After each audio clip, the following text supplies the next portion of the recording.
You've landed on planet 412. I'll be your captain of sorts as we navigate this strange, cryptid-filled world. Join me on the quest for truth, through the strange, mysterious, and supernatural. This is Planet 412.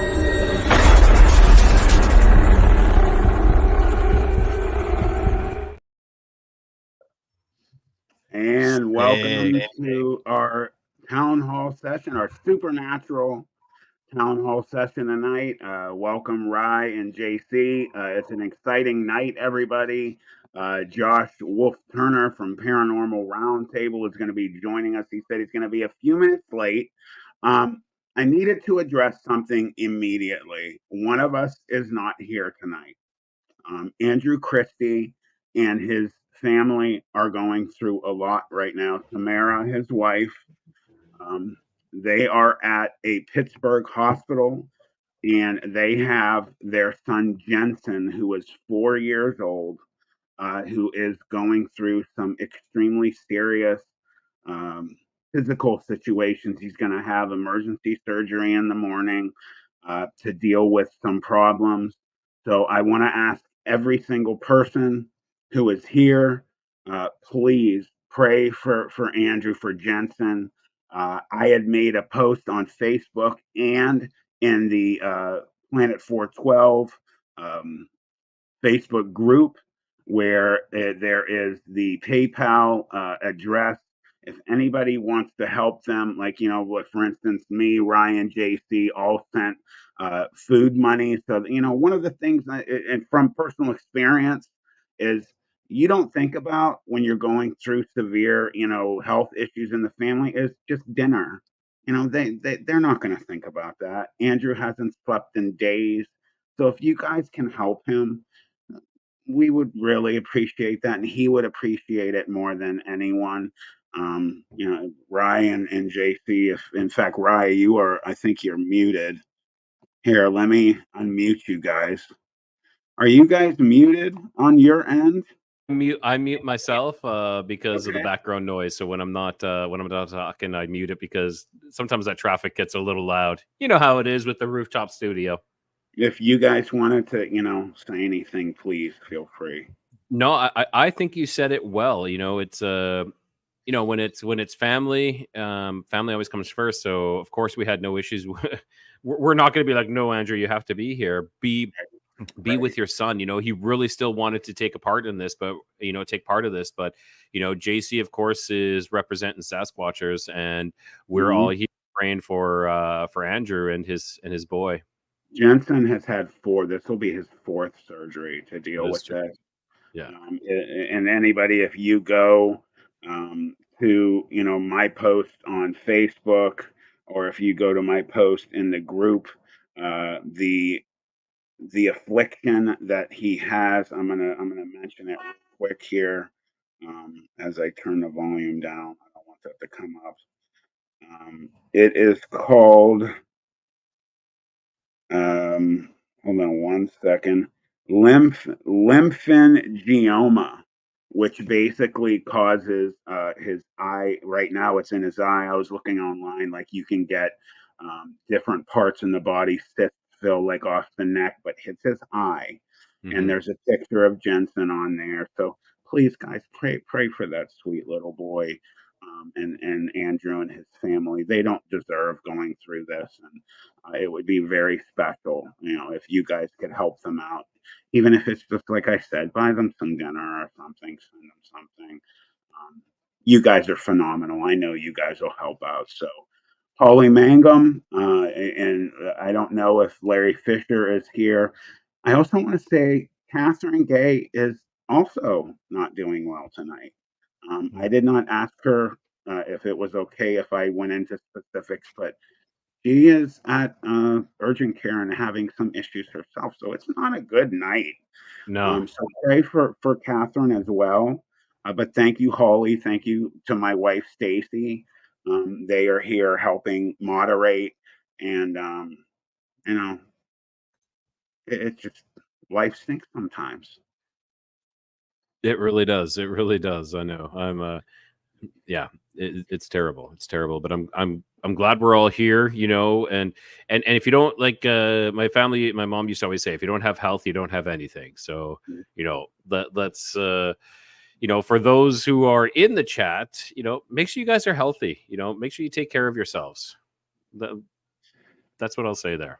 And hello to everybody. I see Tammy Yeah, and Southpaw and Paula yeah, Hawk Andy and Southpaw. everybody. Hello. Yeah. Yeah.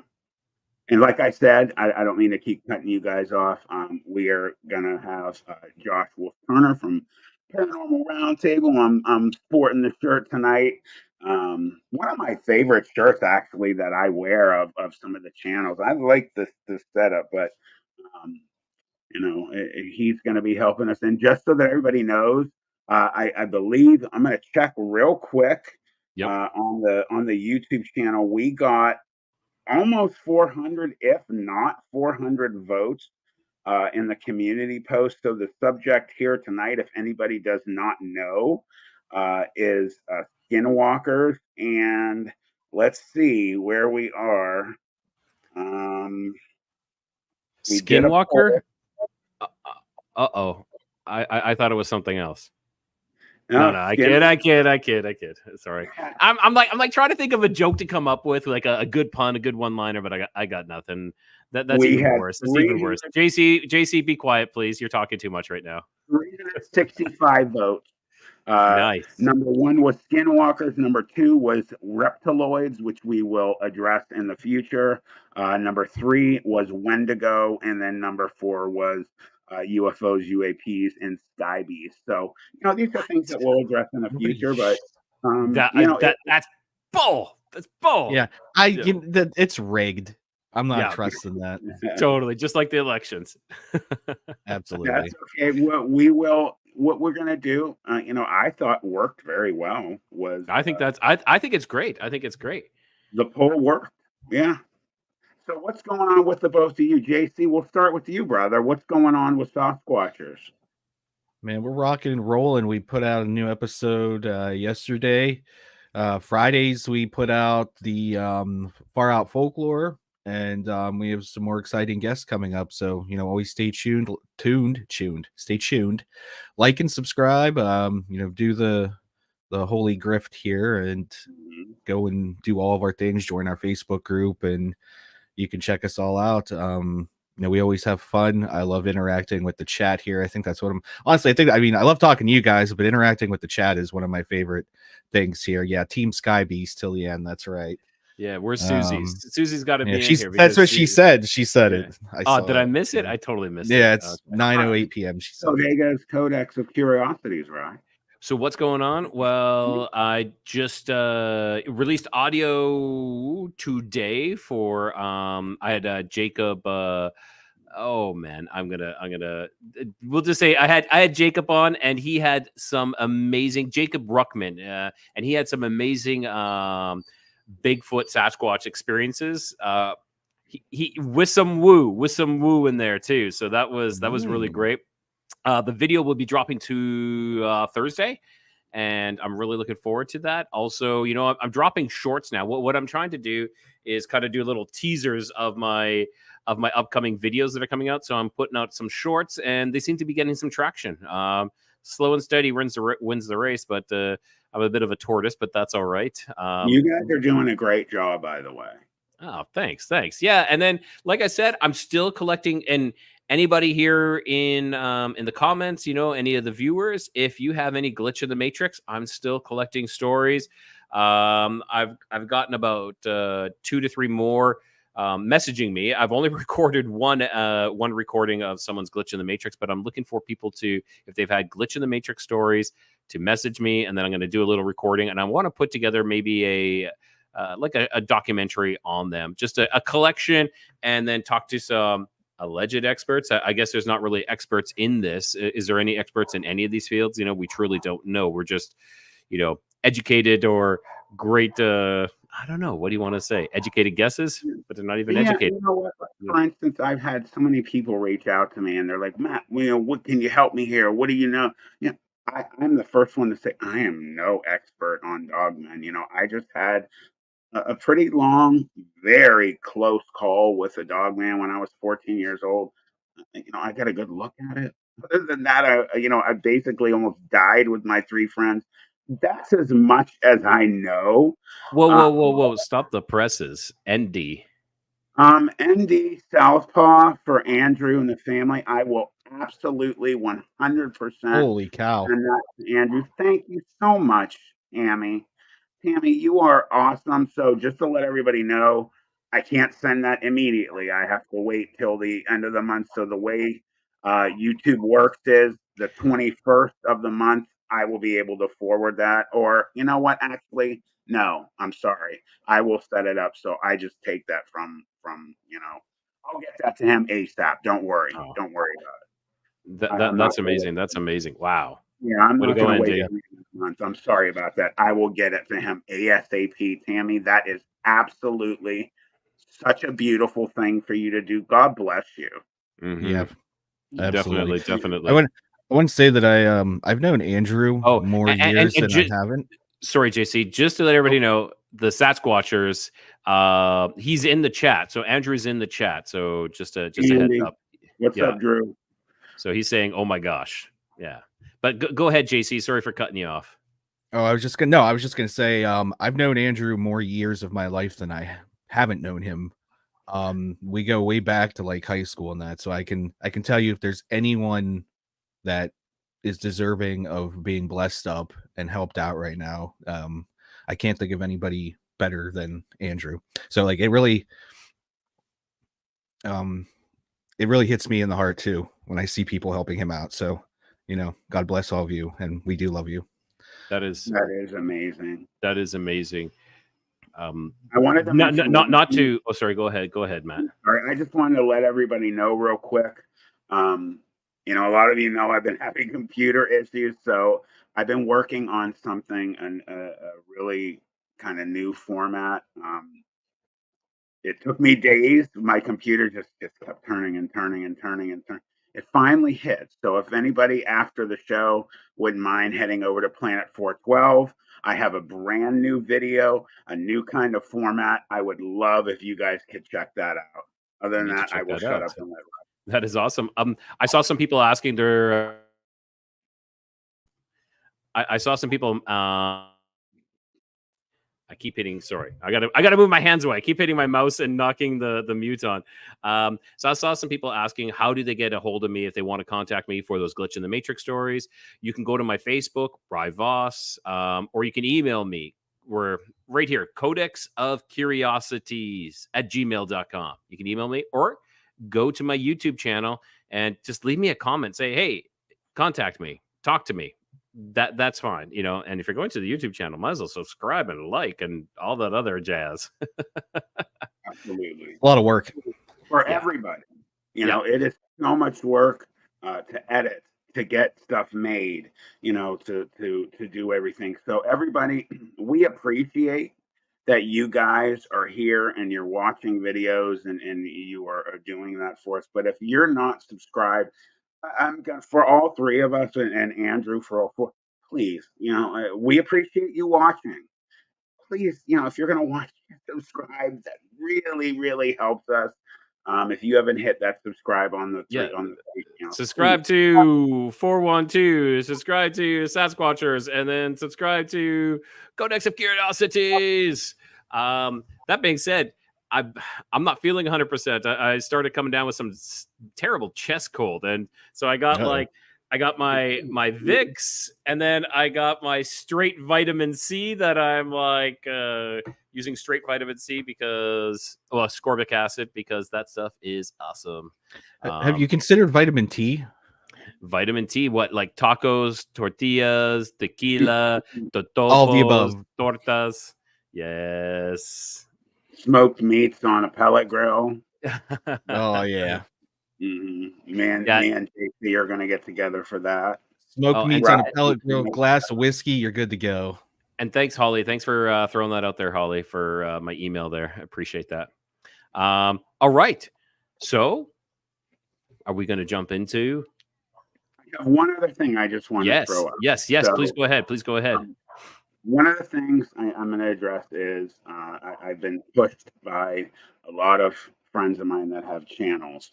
So again, a lot of you know I've had equipment issues. I'm very. It's hard for me to ask for help. But my brother-in-law, his name's Chris Mowry. He has a channel called Logging Through History with Chris Mowry. He's got over 400,000 subscribers. Barton Nunley and other people have asked. They're I like to. I hate fans. I don't say fan. You are my extended family on Planet 412. So what I'm going to say is, um, I need help getting some equipment, and I could use help from my extended family. So there's other things going on. I don't address certain things on publicly, but I will say this. I could use some help with bettering the equipment for Planet 412. So I am going to share some things with you. And there's Josh Turner. We're going to bring him in. So if you guys could help, Mr. Turner, how are you, sir? How's it going, guys? Good. Great, Thanks. Josh. Great. And yourself? Good, good. What do we got going on tonight? We did a poll over the last week, since last week, and with almost 400 votes, it pretty much was overwhelmingly for skinwalkers. It was a little close, but more so. So the subject tonight is skinwalkers from everybody wanted to hear about. So that's what we're jumping on. Good, good, good. Josh, otherwise we're gonna get the general. How you been, brother? How's the family? How's everything going? Oh, I love the shirt, by the way. That is phenomenal. Oh, Merman. Sick. Yeah, it's Merman. Yeah, He-Man. Awesome. Yeah. Yeah, I wore some green today. I didn't mean to. I just wore Merman, and then I wore the hat, and then I realized, isn't St. Patrick's Day around the corner? Probably. It is. Yeah. Very Wasn't trying to much so. be. No, you look great, man. And I love, because you and I are obviously children of the 80s. And, He-Man was one of the big things, Transformers, G.I. Joe. And so I am a big fan of that. And thank you, Lolita, big time for that. And Goalie Bell as well. We're going to jump back up here. People are helping out. I really appreciate it. Josh, Yeah, Josh, I was sorry. Josh, I was watching your episode that you had just on there. That was quite the story with the gin and Petra. That's here's the thing that people, and I'm not, I always, people, they think that you're bragging when you talk about this, but it is something that needs to be said so people will understand. Everybody has a story. It's all how you tell it, And her story, whenever she was, and that wasn't her real name. That's the name that she gave me, Yeah. And so when she started out telling me that story, the way she was telling it was kind of in a roundabout way, like, well, it kind of was my fault. And in the middle of the story, I was like, yeah, it was your fault. Like totally like your fault. Yeah. A lot of things could have been prevented if you didn't do what you did. She didn't like that. And the first time we talked, believe it or not, she hung up on me. Wow. She hung up on me. I tried calling her back because I thought maybe we got disconnected. And then she messaged me the next day and basically told me, well, you're not the person I thought you were, blah, blah, blah. And I guess because I kind of made her look, and a little harsh, I guess, but I made her look at herself for the decisions she made, the choices she made. And she's like, I'm 70 years old. I don't need some kid telling me this and that, because to me, you're a kid. I said, that's fine. I'm the age. I'm like 1 year younger than her oldest son or whatever. I told her, I said, look, I said, I get that you look at me as a child. I was like, but there's a reason why things happen in people's lives the way they do. When I was on with Blondes and Booze on last Thursday, Tom Winterton from Skinwalker Ranch was on there, and we were talking about why people are broke. And one guy messaged me and he says, when you first said that, he goes, I got angry. I got really mad what you said about being a loner and being broke. And he goes, and I thought about it. And I guess it hit home, because you can be a loner and a nonconformist, and you can not have friends and not network and not do whatever, but don't expect to be very successful. And I tell people that all the time. And I told this lady, I was like, look, I'm not trying to be, the guru or whatever, Because she's like, I've known many gurus and you're not a guru. I said, I'm not trying to be a guru. I'm trying to tell you exactly what needs to be said. And I told her, I said, don't you think it was a mistake that you did that? And it was all in this rebellion. And it was a rebellious spirit, and it put her in danger in Petra. Lots of people we know go to Petra all the time and nothing happens to them. Nothing.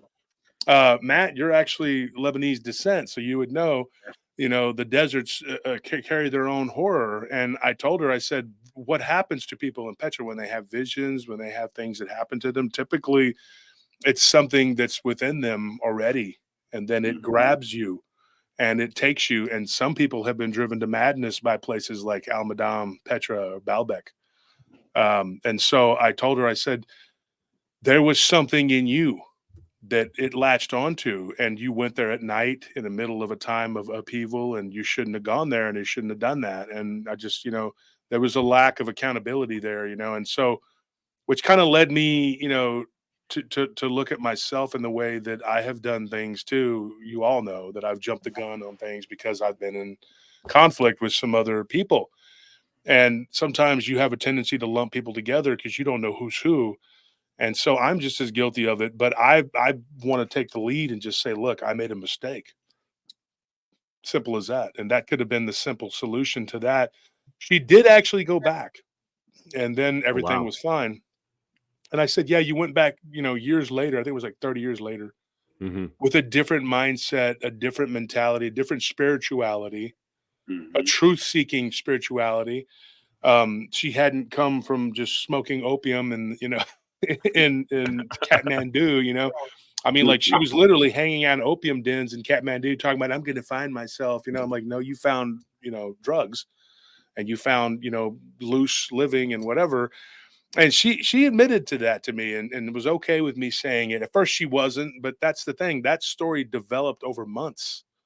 If I would have taken what she said and let this be a lesson to all the podcasters and YouTubers out there, listen to what I'm going to tell you. And I'm not talking to you guys. I'm just talking to the audience in general. Oh, I'll still listen. You got to take a really good story. Sometimes is like wine, like I was advertising this one before it was even fleshed out completely, because I knew that eventually I was going to get the whole story. And it took a series of conversations, 4 conversations in particular, that were very fruitful.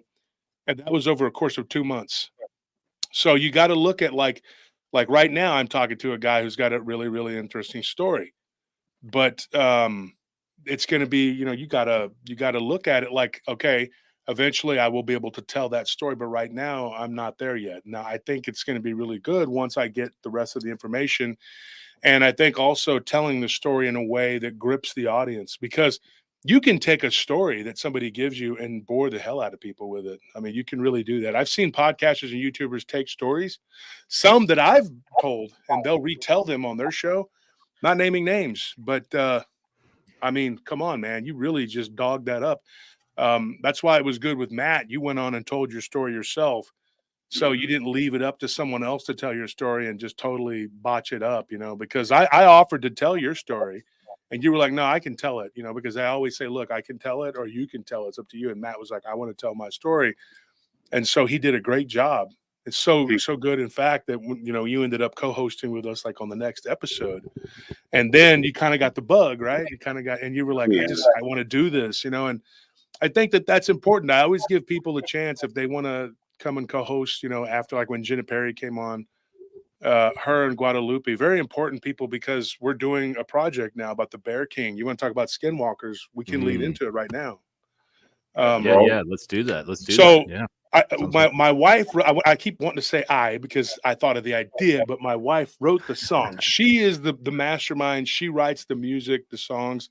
She's incredible, by the way. She is good. She just did another one, The Flying Dutchman, and it came back today, and we weren't really happy with it. I was like, you know what? It sounds too happy. It needs to sound like people are not happy to be trapped for all eternity on a ship. Bless you, Rye. And so, so that one's coming out too. And then the one Merfolk or Mermaid, but I kind of was advertising a little bit by wearing this. I thought, that one's coming out. A bunch of people asked us about that, but the Bear King, I was on the phone with Eric Palacios yesterday, and he is a producer at the UT Network, and so he is going to go with me and more than likely David Weatherly. We're going to do a documentary this spring. At least it's planned, and we're going to go and visit these cave paintings that the Native Americans made of these bear men. Now, the Bear King is a legend that goes back, long time to Marble Falls, Texas. Outside of Marble Falls, a woman was abducted by what she described as a bear man. Now, if you and me, Matt, are good friends with Josh Nanoku, Josh actually gave me carte blanche to use anything in his archives. And of course, Josh Cutchin's another good friend of mine who works with Josh very closely. And so those guys are good references to have. Another person I made a deal with was Jody Cook from the NADP and Nick Valenti from the IDP. And I can use anything that they have. And the deal was they could use my archives too. So there's a free flow of information there. The other person I made the deal with was Barton Nunley. And then, of course, very important, Albert Rosales. Now, if you don't know Albert Rosales, you got to get to know him. He will be on the show on Saturday, not this Saturday, but maybe the next Saturday. And I'm going to have Michael Anthony on there. Very important. Huh? I just spoke to Michael today, actually. Yeah, Michael Anthony's a good guy, and he knows a lot about a lot. And Rob Yox, another guy, get to know him. Chris James, I'm going to be recording with him soon, and then of course Christopher Jordan and Paul. What's his name? Jason Bland. They're all a part of this project. Daniel Jones is another one.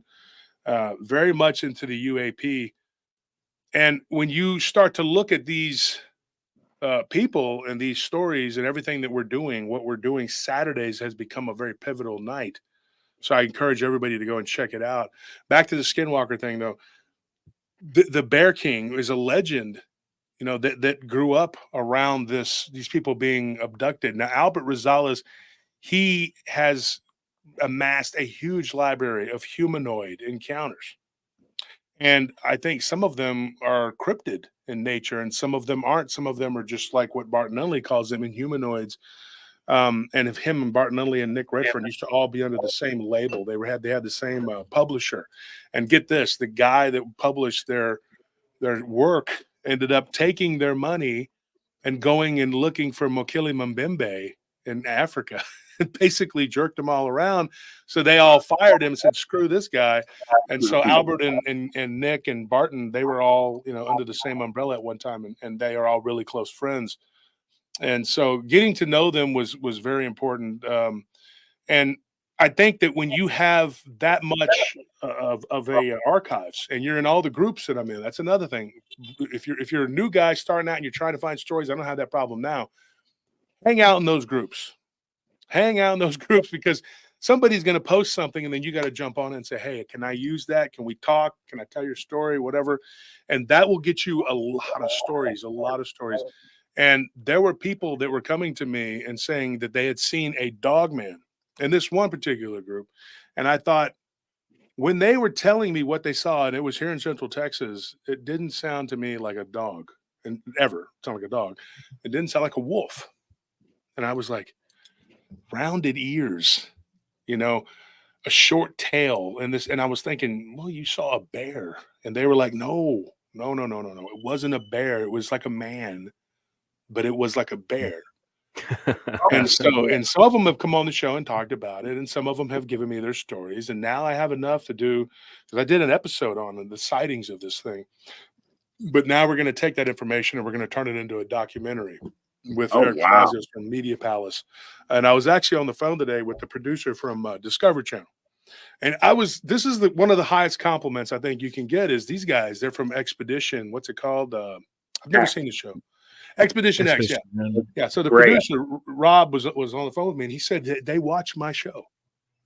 Cool. And so that's big that somebody that it's in that arena watches your show. The guy from Monster Quest, Doug Hychek, good friend of mine, he watches the show. People in the community watch the show, and they pay attention and they learn.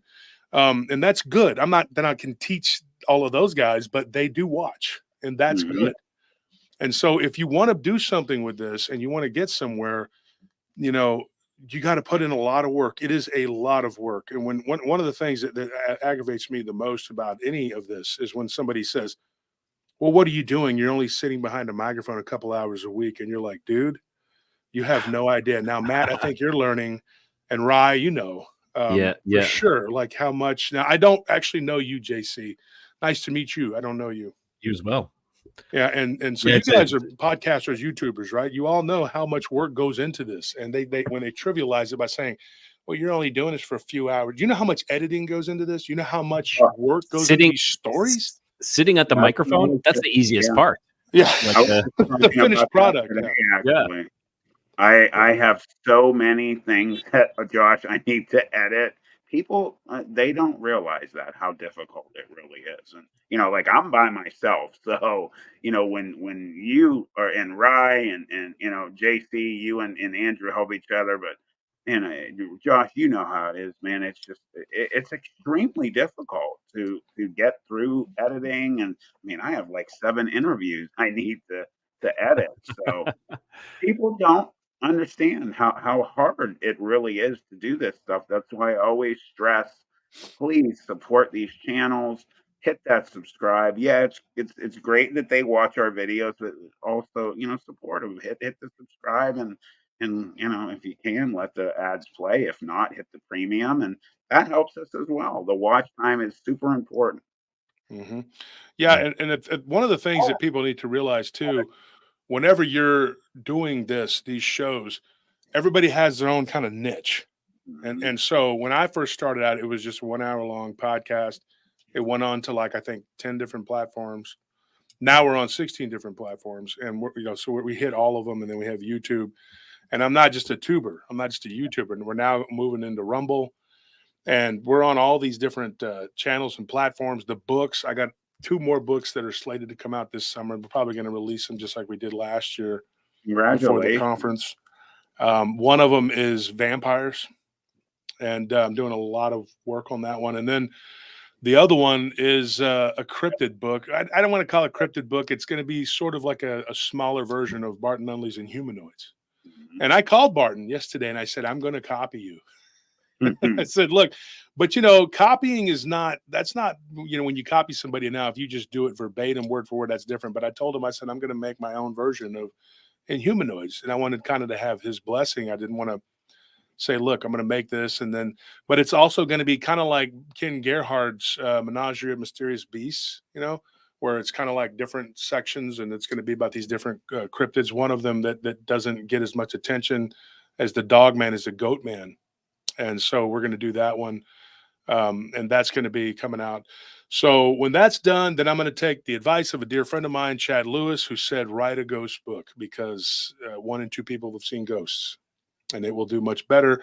So I'm going to probably start on what I believe will be the first of at least 3 books about ghosts and the experiences I had in my house. So we're going to talk about skinwalkers. I'll start this. Okay. We keep talking about this other stuff. The one thing I wanted to say about that subject, and then y'all can take it from there. The big question about that is, and I know this is probably the most important question, is it a werewolf? Is it a bear man? Is it a dog man? Is it a deer man? To me, in my answer, when somebody has asked me that question of what is it, what are we dealing with here, I tell people it's all of the above. Yep. Thank you for saying that. Yeah. I agree with you, Josh. A lot of people ask me all the time, do you think, what you saw was a werewolf? I don't. I agree with you. I also am of the mindset of, obviously anything's possible. You can get anything. And hey, what's up, Barton? But my mindset is, it makes me wonder, is the traditional werewolf where people come from, could that also be a skinwalker as well? I mean, it gets you thinking. Mm-hmm. Yeah. I think there's like a whole different subgroups with all these, like I believe the skinwalkers are ones that weren't necessary. And I'm not going to say gifted with lycanthrope, like that are an actual werewolf, but I believe that they've gone around a way to gain that black magic power to be able to turn into what they want. I know here in Mexico, it's a common there is a common, I think it's called the Wychival, and it's along the line of Skinwalker as well, where it's like a brujo has gone and done some black magic and possibly some blood sacrifices, and has, made pacts and able to turn into like a half beast, half man kind of creature, and this is a common thing here. Yeah, I mean there's all kinds of tales in Africa and Persia and the Middle East of creatures that they called Buddhas that were vampiric scavengers that are along the same lines as skinwalkers too. So and a lot of those tales, they're not even described necessarily as being, like a wolf man or a goat man or anything like that. They're described as being sort of like spirits almost, that can shapeshift and turn into, nightmares, your, whatever your fears are. Agreed. Real quick, I don't want to go off the subject. I just want to mention to Josh real quick before I forget. I just, I started doing Rumble as well. It's a great format. I recommend it to all of our friends that have additional formats. And then, Josh, I need to talk to you in the near future. I'm looking into possibly writing a book as well. So if anybody knows how to do that, is you. So I will shut up now and let Skinwalkers go. I can't even write an email. Writing is not easy, and I had to enlist the help of several people to try to give me, because I didn't know what I was doing. I mean, I was like, I want to write a book. That, the first time I walked into a gym to learn how to fight, I was 14 years old, and I got punched pretty hard, and I knew I could take a punch, but I couldn't hit the guy.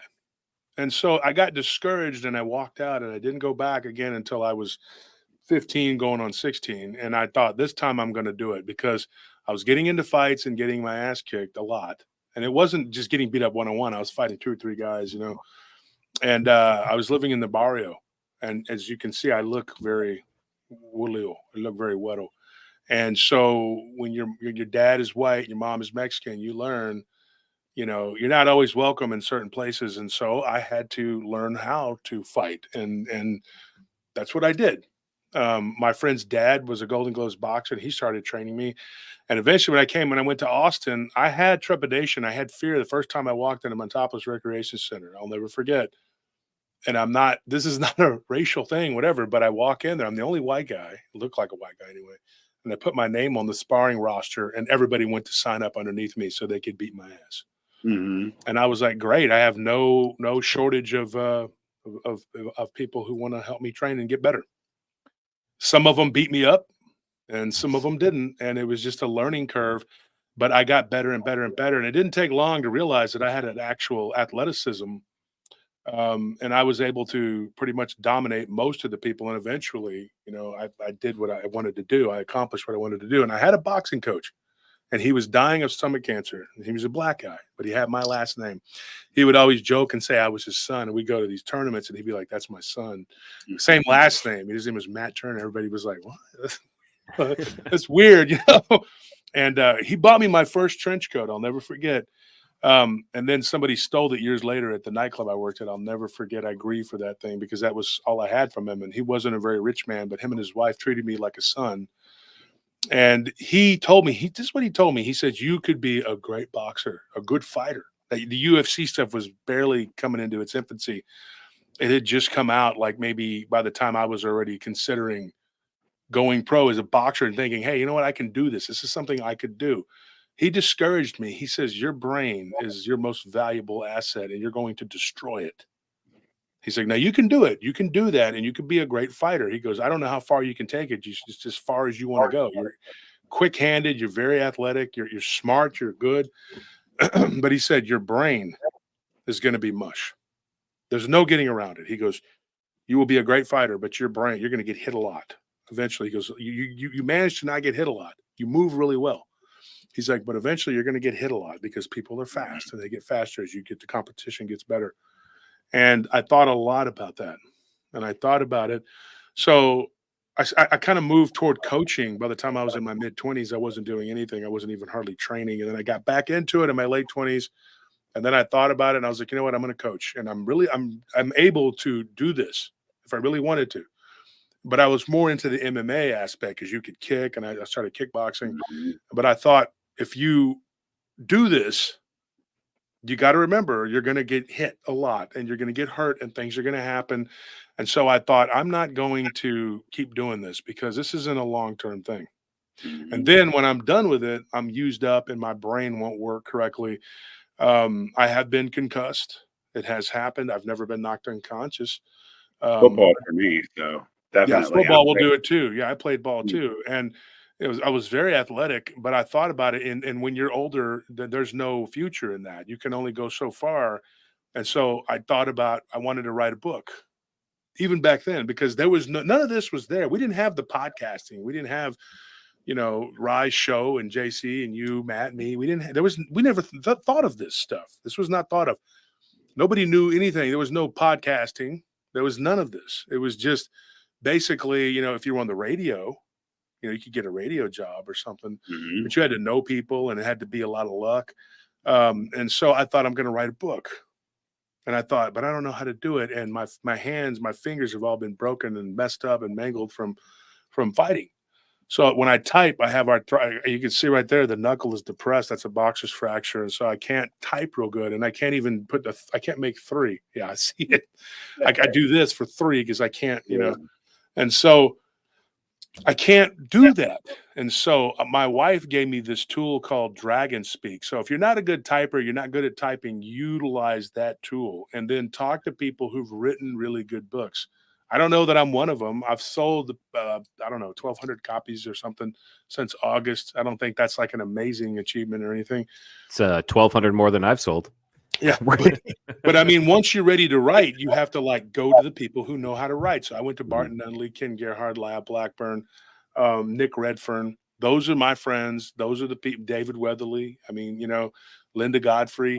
I had talked to her a long time before I decided to write. And she kept telling me, you need to write. Just like David said, you need to do a conference.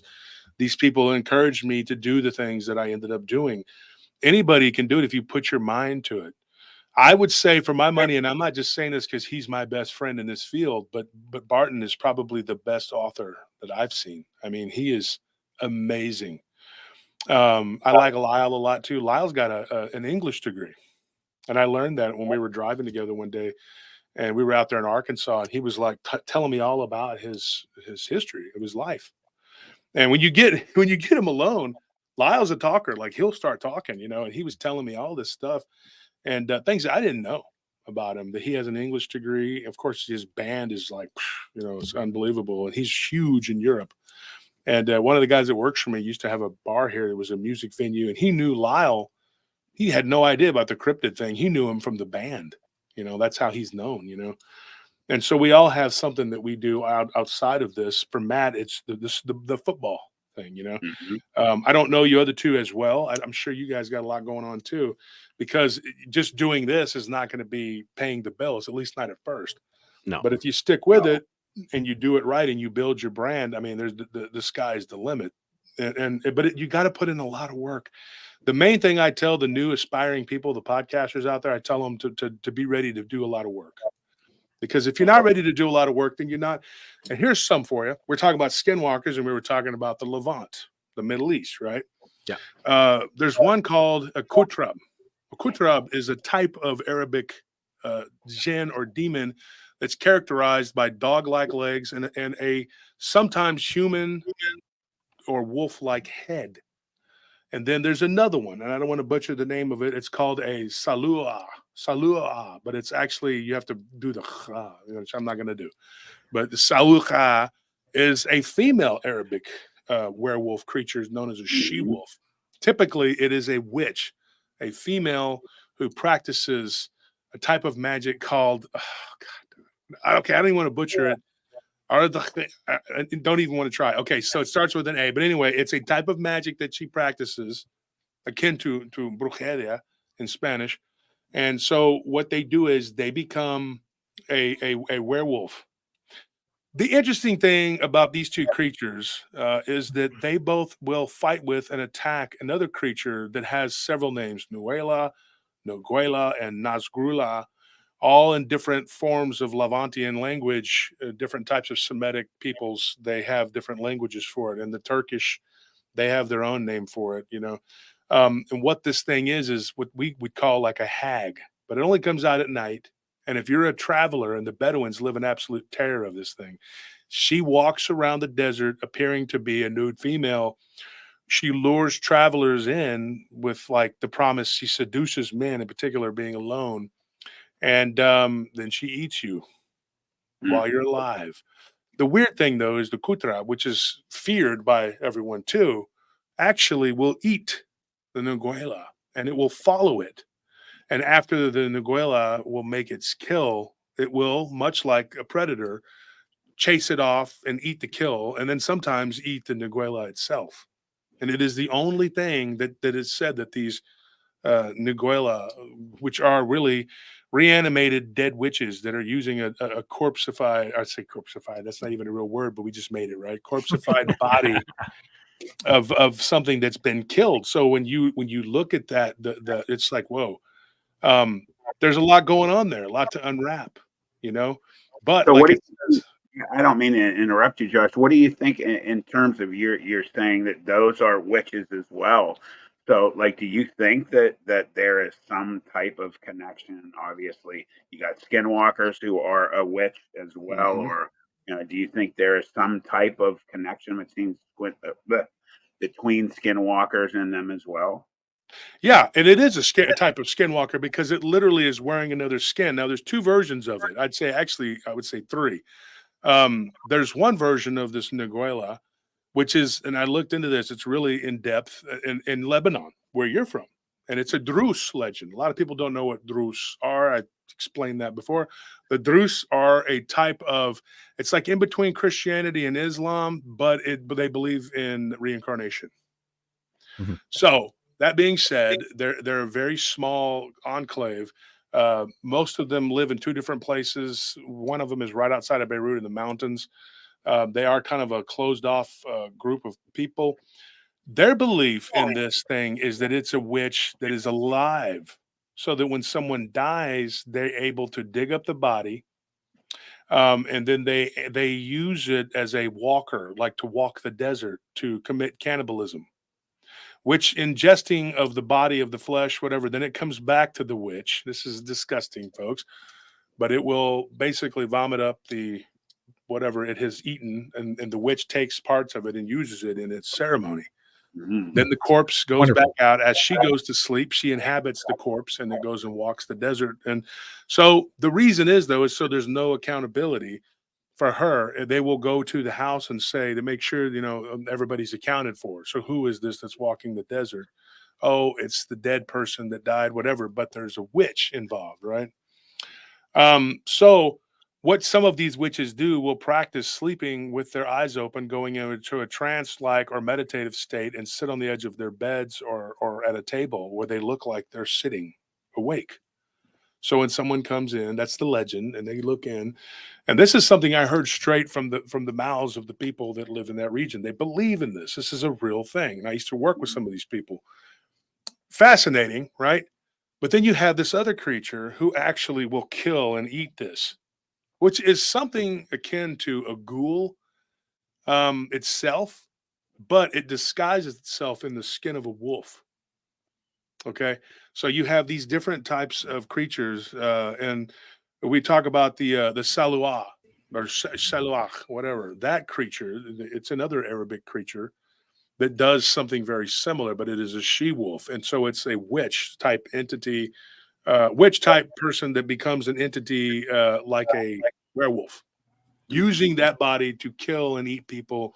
The Bedouins live in fear of it. When they set up their tents, they put iron above the entrances, which is to ward it off, which makes sense because the Irish do the same thing when it comes to the Fae or the fairy. They believe in putting horseshoes above the entrances and things like that. The Welsh and the Irish, Scottish, they all have the same legends because the Fae, can do all kinds of stuff, and they can be shapeshifters too. Yes.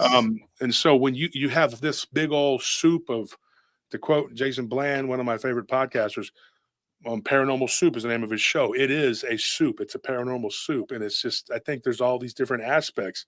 Now, there is no right, wrong, or correct way to look at this. It just all exists. There's another thing that you have to remember.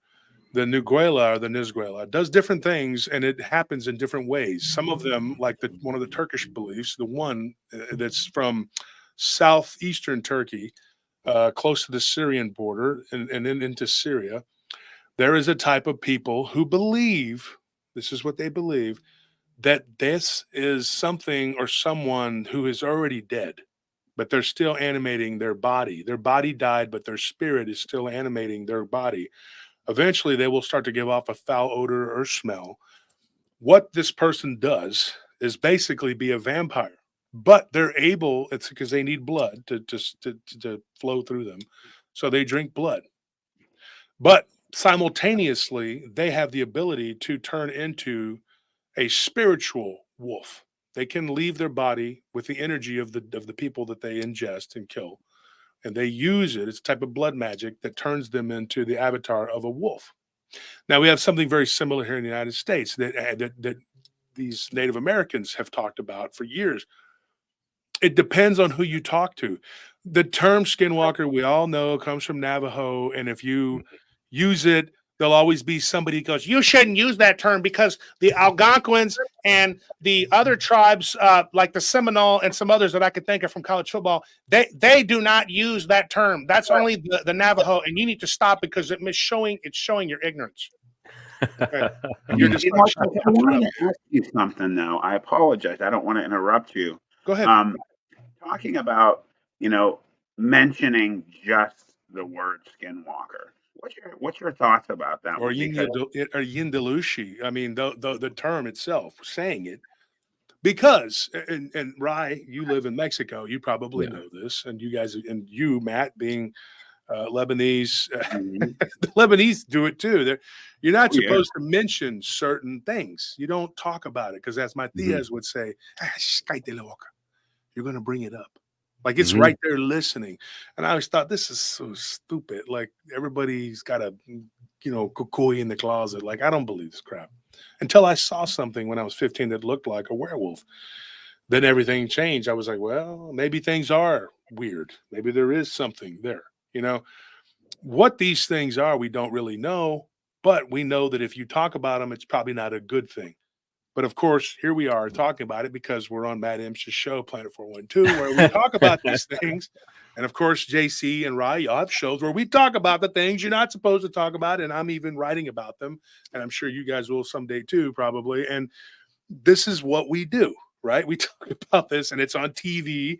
Yep. And I'm glad because I'm so tired of the repressive nature of this. And there are a lot of Native Americans now, like one of my friends, Yehola Tiger, he's doing a heck of a job. War Cry podcast.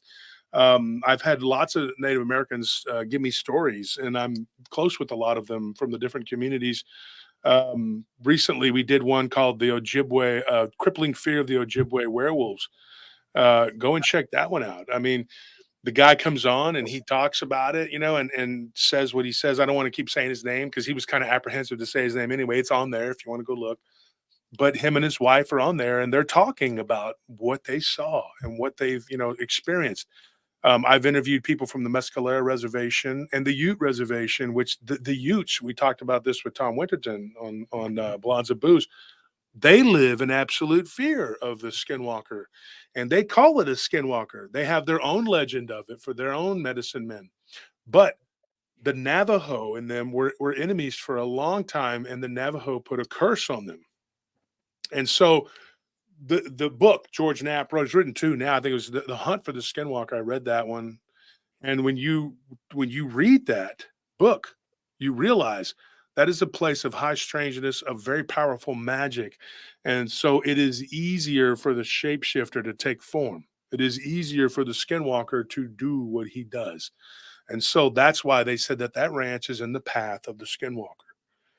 And that's it's a very, very bad place. You shouldn't be there because at any time the skinwalker could show up. That was the whole myth, the whole legend. And I would say everywhere from the Provo Canyons all the way to Brian Head. You know, there's the stories that is from the Utes that believe the original Utes, and then the Mormons that came after them. They began to believe. I've interviewed some of them too, and they've seen things, and they all believe that it Brandon originated Bugle bought with the the Navajo. Skinwalker Ranch as well. So you're talking about that religion and Brandon buying after Bigelow buying Bigelow. Skinwalker Ranch. Um, there's something Rye had. I don't know if you have that video that I had put. Of If you course. could bring that up, Josh, I want your opinion on this. There's a Sure. well-known video on YouTube that has a guy that's outside listening to some type of creature. Ryan, if you can bring it up. Yep. Give me 1 I second. want Here we go. everyone's opinion on this. It's ready to rock and roll. All right, let me throw that up for you. You tell me when to hit play. Go ahead, brother. Let me know if you guys can hear this. Yep.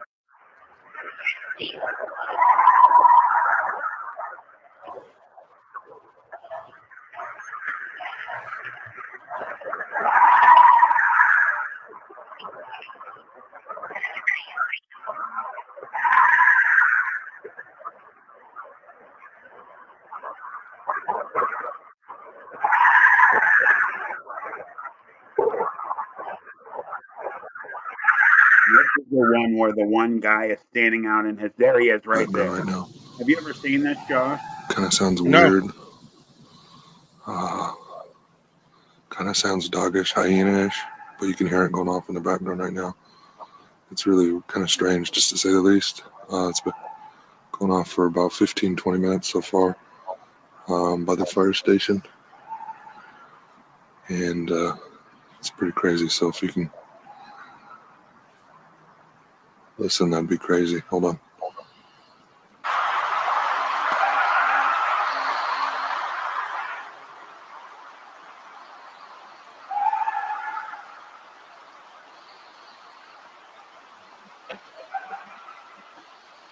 I mean, that almost sounds like laughter. Haunting.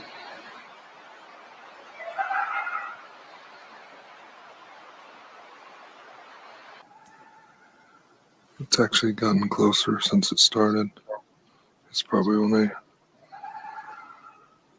200 feet, 300 feet from me right now. And what's interesting after that is you hear gunshots and you hear that thing scream. So, I just find that video extremely interesting. The fact that it's on a Indian reserve and Yeah. you have noises like that. Your thoughts, guys? Now, I got a question here. So Josh, I know you've talked to some people who've seen like dogmen or creatures that are like zombified, that are that are. Now, do you believe that is something to do with a skinwalker maybe coming to its end or something along that line? Like maybe it's running out of its black magic or something along that line. Yeah, and they could animate a corpse. Here's it makes it even more confusing, and then I will comment on that particular video. If you kill a vampire in the Eastern European legends, a lot of them, different places in Romania, Eastern Romania in particular, the legends are that if you kill one, that a werewolf. You kill a werewolf, it becomes a vampire, which is really weird. It gets kind of like, which is which, what is what, because they are all their origin is all from black magic being used by a witch or a warlock. That being said, some of these videos that people have taken of like creatures standing up and walking on their hind legs, I've seen a bunch of them, and I've seen pictures, and you don't know what's what, especially with AI. Mm-hmm. But I was watching videos 10, 20 years ago before AI was really a thing to do that, and you had the same thing. I don't think you can really accurately video these things. I don't think that they can be. But by the same token, I have a company that we do install cameras, and we have standing guards and patrol.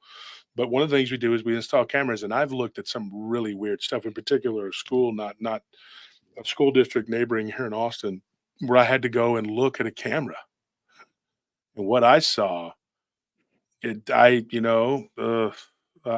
don't know how to describe it. It was like a shadow thing crawling toward the camera and turning the camera off. I mean, that's all I can describe you. I mean, it is unreal. I mean, so it's not like I see that every day, like somebody says, "Hey, something's wrong with our cameras," and we send a guy over there. That was a few years ago. But I revisited it just the other day when a guy was telling me that he does security, or he did security in College Station, which is about 100 miles from here. And he works out at my gym. And funny, because we started talking over my shirts that I wear, and he wears like Iron Maiden and stuff. And I was like, "Oh, you're an Iron Maiden Metallic." I grew up with that stuff, So we started talking or whatever. And he's like, I like your shirts, man." And then I told him about the show, and he started telling me about some weird stuff. And he told me about a thing that happened when they were looking at the camera footage. And I said, "Oh, I know. Believe me, the cameras pick up weird things. But it's also, this thing was able to just go and turn the camera off, So I don't." And I've worked at a place where I saw a shadow appear on the camera while I was eating lunch, and my brother was standing right outside. I've talked about it on the show, and it was appearing like a pillar, right? I could see it on the camera, but I couldn't see it with my eyes. So the camera was picking it up. So the camera can pick up things, but then other times we see things and the camera doesn't pick it up. So it's like, I don't know what to make of that. That being said, the same thing goes for sound. I think, though, that sound is different, and I'll tell you why. Sound is vibration that has created the entire world that we live in. I think God spoke everything to existence in the way that everything that we know in this universe came to be because of vibration. So you hear things. Okay, now that reservation is located in what is it, northeastern Oregon, right? That's where the Umatilla Reservation is at, right? It's in northeastern Oregon. Somebody can look it up. Correct me if I'm wrong. Rye has that on his. What does it say? I think it's in northeastern Oregon. If you go by that, what kind of creatures and animals would make that noise from northeastern Oregon? You could probably look up the top several predators, because that doesn't sound like a prey animal. But it's in Oregon for sure. Right? For sure, it's in Oregon. Okay, so it's in north. Yeah, because I used to have them memorized, like not all of them, but most of them, the different reservations and different places. I had them all categorized. Another one I was listening to was the Klamath Reservation. They had a strange sound, like video that somebody had sent me. I don't think he was Klamath, but I don't think it was on the reservation, but it was a sound that sounded similar to that. And once again, the Pacific Northwest, you got to wonder, like, what, like those reservations, those people that, they all have their own culture, their own whatever, their own identity, but they have a similar, like they all have stories of this, what we would call like a Genosqua or a Gugwi, and they all have stories of a Wendigo. They all have stories of a skinwalker, which are all distinctly different. And the skinwalker can often take the shape of a wolf. In particular, is very, very prevalent as the wolf, because the wolf grew up alongside man, and it terrified us. I would say it was even more scary than a bear, because a bear will come and just grab a person, and then, but a pack of wolves, they all have to eat. And so if there's 5 or 6 of you and you're around a campfire, and a pack of wolves comes, there's a good chance that it's not just going to be one of you taken. It's going to be, they're going to go after you. And wolves were terrifying. And imagine a pack of wolves 20, 30 deep, which was very common back then. They knew how to pack up. They find, dire wolf, den with like 20 members. And you're like, dude, there's no way. I mean, you're done, Yeah. Yeah, I was never terrified of bears when I was growing up, because you potentially can scare a bear away, but you're not scaring away 20 wolves. No, because 1 or 2 of them will keep the rest of the pack going. Yeah. My uncle actually was hunted by a pack of wolves. He was stalked. He had to go check out an oil site, and he was walking out there. He did have a gun, and he could see them running in the tree line as they were coming. And the pack leader actually stood out and came out for him, and he shot and killed it. And after doing that, the rest of them took off. And he actually wrote in one of those like Fishing Field and Stream magazines, and he won an award for his story, which was pretty crazy. But yeah. Well, then you get, Josh, you mentioned dire wolves, that one famous video now of the guy in the woods with his dog, and it goes up to that huge, absolutely gigantic wolf. I don't know if you guys are familiar with, I mean, your thoughts, does that seem like a dire to you, or just an extremely large wolf? The dire wolf is now what they're saying, and what I've suspected, for a while. And I said this in a group about 10, 15 years ago, and people thought I was crazy, and they made fun of me because that's what people do. But dude, the dire wolf is not a wolf at all. People were confused by that, and I'll tell you why. Because we know, and whether you're a Christian or a Muslim or whatever your religion is, okay, when I talk about evolution, people get upset, okay? Whether they believe, they don't want to believe. People say evolution doesn't exist. I don't believe it exists the way that academia says this is how it exists. I do believe in an adaptation evolution. And I believe that there are certain, in this world in particular, there are certain types of shapes that work really well.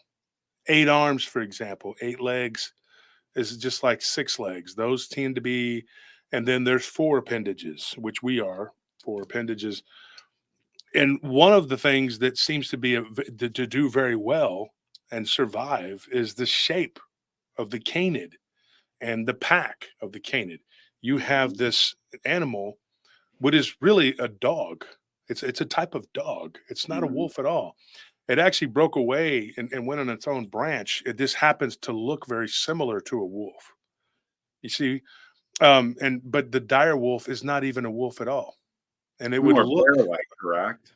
No, not like the Amphision. You're talking about Amphision. It's like a bear dog. Yeah, this thing, and this is something that it was kind of a little side hobby of mine, was prehistory and prehistoric animals. Is something that I talked to a lot of people who've been on my show. We've talked about this. Ken Gerhard's very big into that. Ryan Edwards, he's another one. And then the late Scott Martis, great friend of mine, was always studying the oceans and always studying, Lake Champ was his thing. The creatures that we're talking about, like cephalopods, very successful, very successful. That particular species found all around the world, everywhere, in every ocean, whether it was a squid or an octopus.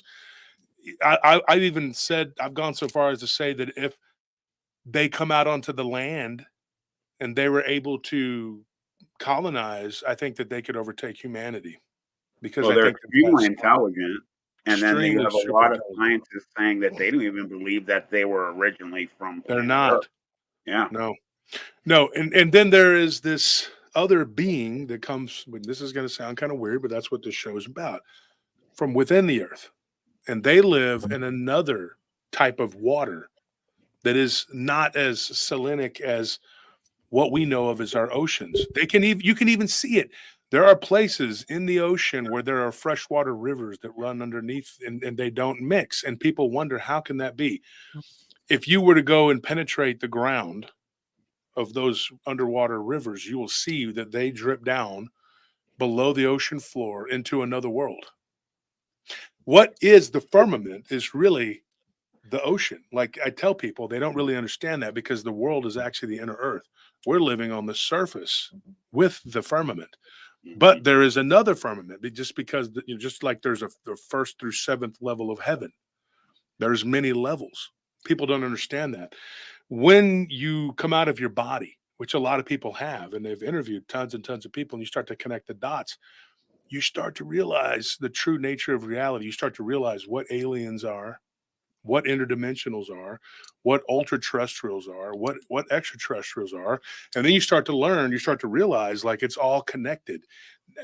Just the way that people are abducted from their bedrooms at night by beings, and they can look back and see their body.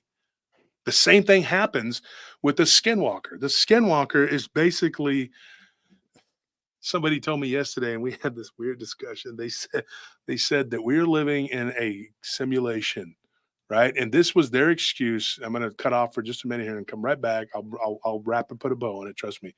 And they said, I always go off on tangents, but I come back. Usually, sometimes I don't. I go into space. I know. But this person said, they go, well, why even be good at all?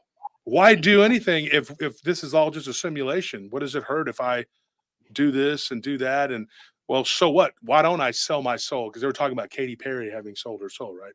And I said, well, the problem with that is if they're watching us and it's a simulation, you would be making one of the dumbest mistakes you could possibly make, because you would be trading what is potentially, if you believe, okay, you're the person selling your soul, like the skinwalker, right? Or the celebrity, whatever. You're selling your soul to an entity, to Satan Incorporated, right? You're like, hey, let's make this deal. Make me rich, make me famous, make me somebody other than what I am, whatever. And the devil shows up and says, okay, sign there on your blood, blah, blah, blah. And then you, whatever, I'm kind of dramatizing it. But then they go and they become a bad guy. Now you get prosperity. Let's say you do this at the age of 25. And let's say you live to be 80, for argument's sake. Usually they don't. We know that they get it pulled out from under them usually pretty young. But let's say that they live to be 80. Like, how much time does that really give you? Think about it. You get 65 years of prosperity, right? Let's say you live to be 90. Let's give them 90, which is pushing it, right? But if you're Rothschild or Rockefeller, you live to be 100, right? Yeah, so exactly. Then let's say that you live to be that long, that old. You still made the stupidest decision you could have made, because according to the biblical scriptures, which is where we find the dark one, the bad guy, and all the different scriptures of the holy books, all of them say the same thing. You're going to pay an ultimate price, which is eternity doing time, right? Bad. So you just lost, right? Because you actually believed in the devil and hell and heaven, whatever. You know that it exists because you made the deal, right? So that being said, you have to know also that there is a flip side, that there is a God. If you have half a brain, you would know that. So then you traded in eternity for 65 years. If I'm running the simulation, I'm going to be like, oh man, this person is just jacked up stupid. So when they die, put their soul over here in the dunce category, and let's not use them for anything but menial labor, because that's what they are. If we are in a simulation run by the elves, the machine elves, and they're basically just looking to see who's moral and who's not, or who's smart and who's not, basically you just lost. You lost the morality race, and you just lost the intelligence race. And when I said that, some people were like, oh, I never thought of it that way. Well, think of it that way, because that's what you're saying this is. So doing what thou wilt would be not smart. And if you're just doing what thou wilt, then you're also a nonconformist in the worst way, which is going to put you in another category. And if you were in communism or fascism or any of those other isms, you would have been put in a gulag or a camp or somewhere, because you are not going to be compatible with whatever they're doing. So either way, no matter which way you look at it, no matter how you flip it and change it, and the mental gymnastics you do to try to convince yourself and everyone else that immorality is the best route, it is still not. It is still not. There is no other way. The skinwalker, by its very nature, will kill someone that they are close to. I was talking to someone from the Fujian province of China. Yeah, even the Fujian province of China, even that province, which is like Eastern China. If you go and you look at a map, look at all the different provinces. I've talked to people from 12 different ones who all have a very similar story of someone who can shapeshift into some sort of creature, whether it be a fox-like creature or a wolf-like creature or a tiger, some sort of animal, and they do what they do, and they always pay a price for that. Now, some people will say that they have figured out a way to cheat the system. They have figured out a way to to use a code. Like if you're a video gamer, right? I used to be a gamer. I liked Age of Empires. That was my game. That was my bag. I used to play games. I used to whip people's ass. That was Civilization. fantastic. I still Yeah. play that. Yeah, those games are great, right? I used to play the hell out of them, dude. And then I was like, I'm spending way too much time arguing with people half my age about who's who.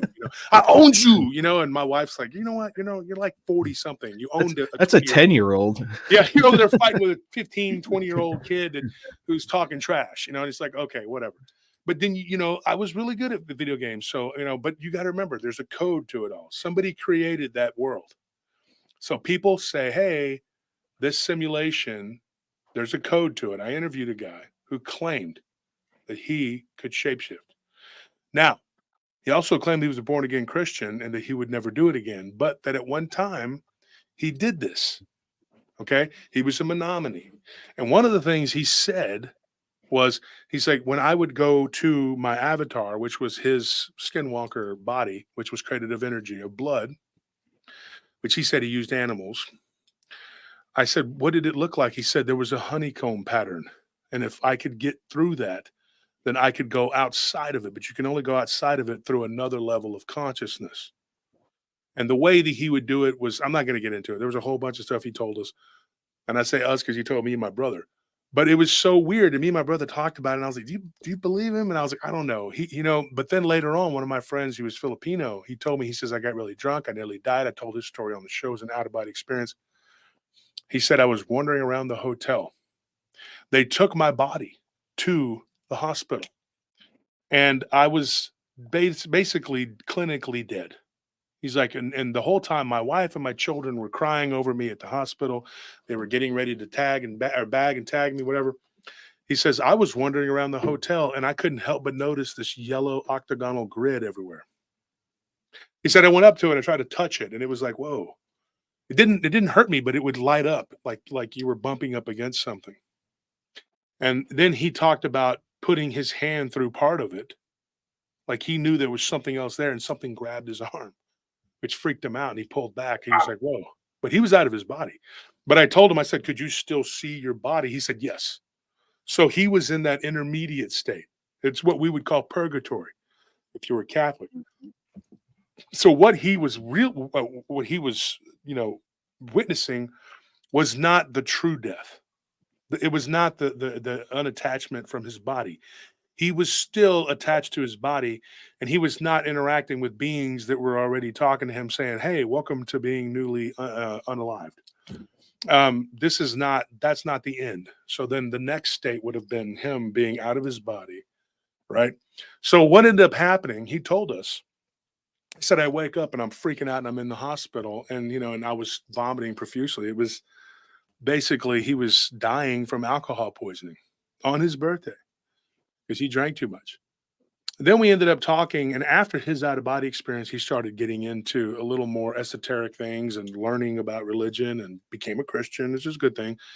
Talking to people from his home country, getting to know stories about the Aswang and the Oswang, whatever.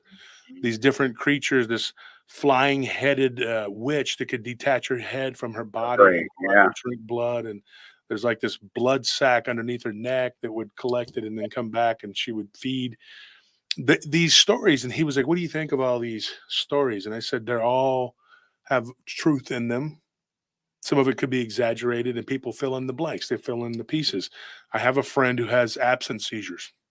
And it's a fascinating study because sometimes I'll be talking to him and he'll go like this. And then I'm talking and I know he's having a waking seizure. He's supposed to be taking a medication called Dilatin. Mm-hmm. Some people take that and they'll take Seroquel and all this other stuff that keeps them from, whatever. Phenobarbital. Yeah, he's supposed to be on these medications, but he says that whenever he takes it, he can't handle the world because there's too much going on. And it starts to cause him extreme anxiety that he can't overcome.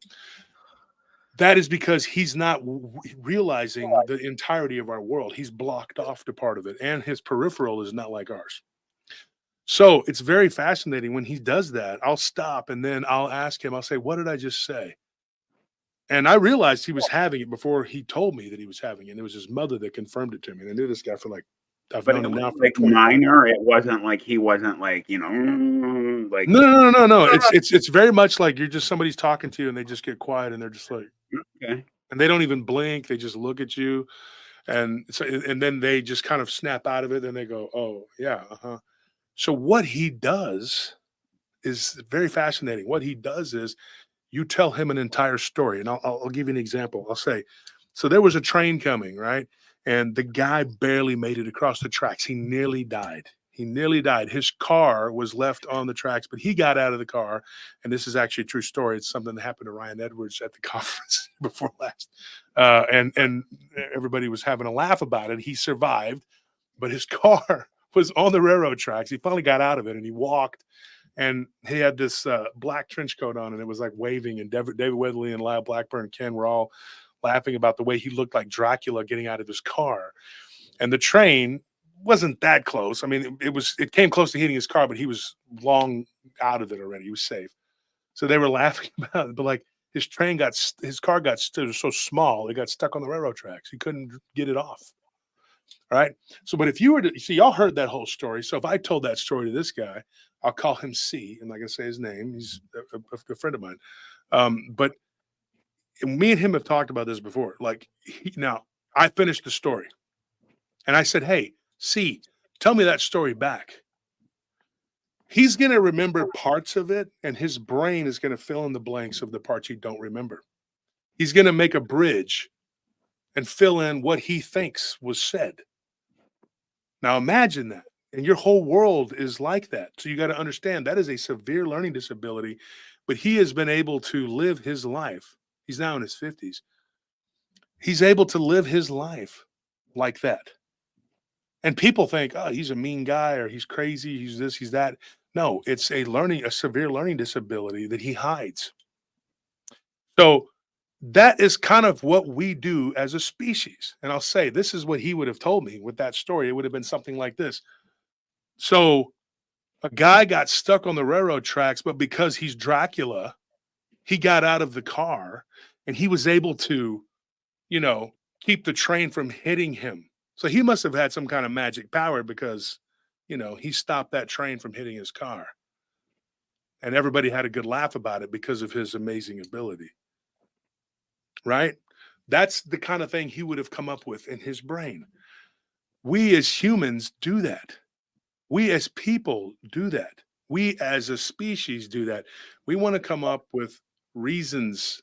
We want answers, right? So we connect the dots and we fill in the blanks of what we think is really going on. But the Very truth adaptive. yes, the truth is we don't know. We're kind of like him. We're like a people, not only with amnesia of our own past, which is something that the academics really want to keep buried. They want to talk about, we're billions of years old. We're billions of years old. That's on one side. Then the other side's like, no, we're not. We've only been around for 5 days, and it's really, really goofy how far off they are. But yet they both seem to have a vested interest in keeping us ignorant of who or what we were, what we are, and where we're headed. One side wants to convince you that everything is just physical and you die, you become worm food. And the other convinces you that you don't this world doesn't matter at all. Nothing does. Just live it out until you can go and be in heaven. Or if you're bad, you go to hell. But there's one way to avoid all of that. Give me money. That is one side of it. The other side is the opposite. They're just like, give us money and we'll let you be comforted, just like everyone else who is exactly the same as you. And nobody is special and there's nothing special about us. And we're in the universe and it's lucky that an asteroid hasn't killed us all because we're insignificant bugs. And you should eat bugs and probably each other and die. That is how far off these people are. It is absolutely insane and manic. And both sides are full of crap. And what they're doing is they're filling in the blanks because they're not taking their medication correctly and they're not doing what they're supposed to be doing. And, they all probably should be taking Dilatin, but that's, the point is that they're not doing what they're supposed to be doing. It's all based upon self-absorbed science and self-interest. And even the side that doesn't believe in science, they just believe in magic and that it's bad. They're doing a type of spell casting too. And they don't even realize it. Like every time you pray, you're asking for something. You're putting energy out there to God to bring it to you, which is sort of a type of spell casting. But calling it spell casting makes people go bananas because they don't like that. But what do you think the term spelling comes from? When you go and you're spelling and reading and writing whatever, you're writing something into existence. And grammar, Yeah, grimoire. yeah, Mhm. grimoire. And Yeah, in regards to the mindset of people and things like that, right? I wanted to jump into this. We have some pictures, Josh. I wanted your opinion on, of different skinwalkers. I just wanted to throw those up there and get everybody's views on these.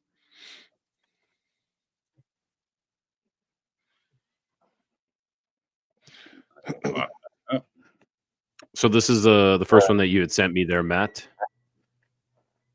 Now, obviously, not as detailed, not as forward, if you want to use that word, as like a dog man or something. I don't know if you guys have. I wish I would have sent it to you, right? Have you guys ever seen that one video of?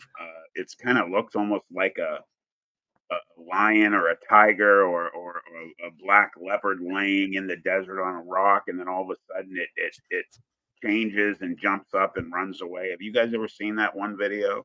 I have not. I don't think so. I'll have to look it up, but some of these pictures that I had sent Rye, we're going to get into some different ones. I really wanted everyone's opinion on. Yeah, this itself looks more like your typical skinwalker medicine man, kind of thing that they're portraying. Like he's got the skin on his back of a hyena or of a wolf, and he's acting it out, but it almost looks like he's turning into it itself. Like it's integrating into him. Did it show up there, Matt? Yeah, Yeah. Yeah, everything's on here right now. You can't see it, Rye. I'm looking at the pictures directly, so I'm not looking at that screen. So I'm looking at the pictures directly. There's also, another one coming up that has been very famous. There's a good one right there that gives you that mindset of the medicine man. Josh, you had said something very interesting that I love. Obviously there's always truths to miss out there. You got all these different Indian sects, if you will, that have different names for different things. There you go. There's a famous pic, which supposedly is from a movie. I don't know if that is or not. That's me. Where did you get that? But that's obviously a very famous one. I had heard that that's from a movie, but this is something coming up that obviously is not in the realm of skinwalkers, but it's such a good picture, right? You know what I'm talking about. You're talking about the pale crawler? Yeah. I did want, some people have said they think pale crawlers could be skinwalkers as well. What are JC? You're shaking your head. What's your thought? Yeah, I heard that. I'm actually gonna throw something way out of left field, talking about pale crawlers and other things that potentially could be skinwalkers. So there's a very ancient Egyptian and Greek tale about the headless men that lived in the Eritrean desert. So think Saudi Arabia, Afghanistan, places like that. And they were called forgive my Greek here, the Akephaloi, which literally translates to headless ones, right? So there are tales that these individuals without heads, they had the faces on their bodies, lived in the deserts, and some of these tales were that they were bodies that were killed in the desert, and then the spirits were inhabiting them and bringing them back to life. And the Egyptians and the Greek were terrified to go out in the desert and see these creatures. And I mean, even up into antiquity, up into the 1600s, there are depictions of these creatures. Right, do you have that picture? I'm sorry to interrupt, JC. Could you? No, you're good. I'm fine to just keep talking. I'm looking for a good picture of it. Yeah. No worries. Go ahead, JC. I didn't mean to interrupt you, bro. Yeah, no. I was pretty much at the end to tell that. I mean, like, so there's a few different stories about these. They're also called the Blemii. And it literally, it's just people without heads, and their faces and mouths were on their chests. There's stories that go back to like Zoroastrian tales about them, and just ancient Middle East cultures. But I know that the Greek and the Egyptians were scared of them. I'll tell you. I'll connect that for you if you want me to. Yeah, go. Unless you're tired of hearing me talk, because some people are No. watching this You're our later. guest, brother. 90% will be fine, and then 10% will go, I hate Dash Turner because he thinks he's smart, man. I'm smart, and I can do stuff. I know things. And then they get really upset because they don't, because they don't read. I know what you're talking about, and I can give you a little bit of origin on that. The original, where it came from, was Greece. What's interesting about it, though, is that not only was it Greek, but it was spread, and I've talked about this, through Alexander and his conquest. And when it reached Persia and some of the places in Africa, of course, it was also perpetuated by the Romans and their conquest of the Carthaginians, and it was spread in Eritrea. Just to let you know, Eritrea was at one time a part of Ethiopia. Now it's its own country. Eritrea is basically Ethiopia. It's the same thing. So that is in Africa, Eastern Africa. It's sort of where the boundary between Saharan and sub-Saharan Africa is. Ethiopia, of course, would have these legends having interacted and dealt with the Greeks for a long time. Afghanistan, now that's a whole different region. That's above of the Levant. And of course, they're a different people. They're not Arabic, but those legends would have been spread by the Greeks too, because Hellenism it spread all the way from Macedonia, which would have actually been Yugoslavia later in life, and then all the way to Pakistan and into India. These legends, nobody really knows. I believe they came from Greece, in particular Crete. That's kind of where I trace them to. The Blemii is another name for it. That's the Latin name for that. And what ends up happening when you talk about these creatures, the Romans had a name for them. Of course, they inherited everything from the Greeks and the North Africans and everybody they conquered. And the reason that, and you named some of the countries, but those are the three countries you named are not even connected anywhere. But what's crazy though is that they're the roads. Of course, eventually the Romans spread it everywhere. And there has to be some truth to this, because the Blemii actually, when you read about them, you're thinking, what in the hell is this? This thing has no head. It just has a body. But the other day, funny enough, I was talking about something that didn't have a head, that was crawling around the floor of someone's hotel room at a casino in Bossier City. And I should have made that connection to that, but I didn't. It didn't hit my mind until you said that about that. What they are, it's hard to say exactly like what kind of creature they would be, like what kind of category. You can't really put them in any kind of category, but yeah, you get stories of them all the time, like all throughout history. Kind of like the harpy. It's like a female bird-like creature that many people in Vietnam claim to have encountered, just like they did the rock apes. A lot of weird stuff that. But when you think about it, if this whole part of your body was your head, there wouldn't be any sort of physiological reasoning behind it. But if your head was right here, like just kind of up here, and the brain was kind of back there, and it was protected by the rib cage, and you had a skull, sort of an inner whatever. I thought about this. Is weird. I thought about this. You would be a little more well protected because your head being cut off, just the neck, and that's it. You're done. And of course, since time immemorial, we that's a way to execute somebody. Very quick, very easy way. You just separate the head from the body. So if the head was didn't have a neck, it could be one way to exist. Other than that, it would have to be a supernatural type of creature. There's no other real way that could exist in nature physically. But you do have people who talk about these things, and they are brought up often. So there's that. Your thought on this picture right here. Obviously, a super famous picture. What's your thoughts on this one? Some people have said there's connections possibly to skinwalkers. Obviously the pale walker, a lot of other people. Andrew Christie, who's not here tonight, dealing with this son Jensen in the hospital, God bless him, went out looking for these things recently. I'm curious your thought on that. Now, I just had an interview with a woman who has seen one, and this is the one that she saw, that she drew up. And she had this drawn up. She says this is it. Now she's allowed me to share her photo. She sent me all this, so this is it. She said it reminded me a lot of Rob, like Bigfoot Michigan Rob's story, when he said that his Bigfoot's jaw like almost dislocated and dropped down. She said this thing did the same thing, and at first it was doing this sort of scream, but she couldn't hear nothing. There was no noise, but then it did scream, and that was an infrasound kind of a weapon attack, and yeah, it was very, it affected her greatly, and yeah, so that is the creature. And then she has done personally a deep dive on this picture, because a lot of people claim this picture is faked.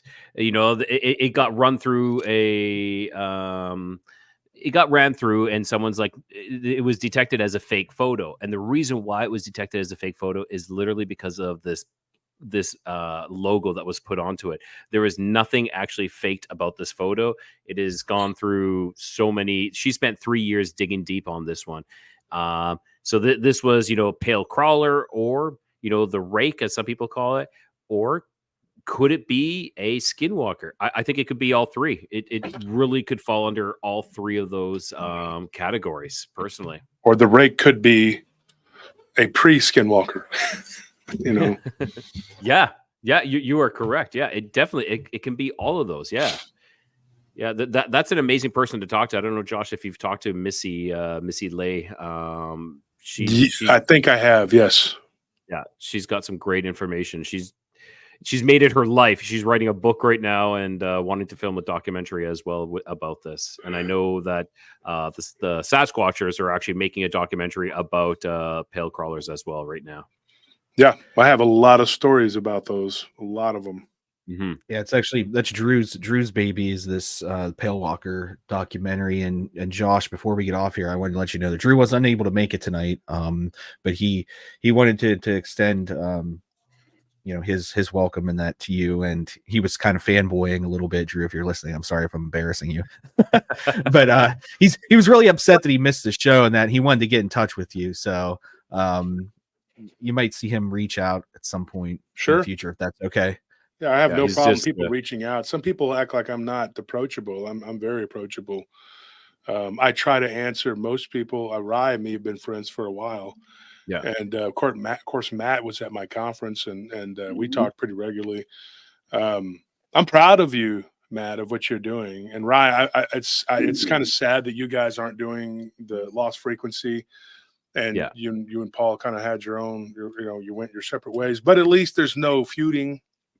No, we both had an end goal that we wanted to see, but some of us wanted to do it one way, and some wanted to do it another way. And it's just easier to do it on your own, and not have to worry about pulling someone else along while you're doing it. So, yeah, I've been very fortunate in that way, that I've been able to sustain what we're doing, and I did have an original co-host, and he had a lot of obligations, and then he had stopped, but he stopped for a couple months, and then he began to do kind of like private side research and stuff for us and help us out, still talking to witnesses and getting stories. And he was in the middle of doing some research for us when he passed away. That's too bad. Yeah, it's too bad. But he died during the pandemic, and 3 days apart from Johnny Henderson that he also died from the vid. Really, to me, and this is just my opinion, it didn't have to happen, because I was as sick as a dog as them too, but I didn't go to the hospital. I know that sounds counterintuitive, but there was something that they were giving people that I knew wouldn't work. And I'm not going to get into a whole thing about the jab on your show. Matt.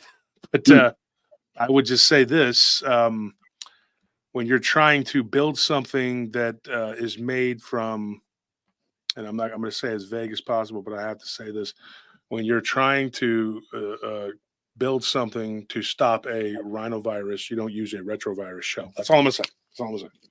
I'm not going to go any further. And that's it. It's just a science thing. When it first came out and I saw it and I thought there's no way in hell, and not even a gunpoint, because that's not correct. And so, a lot of people that paid the price. And so, yeah, he ended up passing away too, Johnny Henderson from the Cryptid Studies Institute. We were doing a project on the Bell Witch. That is the only thing that I will say to anyone to maybe be very careful of if you're going to do it. And so Elijah, the son of the late Johnny Henderson, shelved it indefinitely at the advice of me and Barton Nunley. We were just like, you know what? A lot of people died. Yes. And believe it or not, it was Ken Gerhard who reached out to me. He's like the most analytical dude, but he does believe in energies and things like that.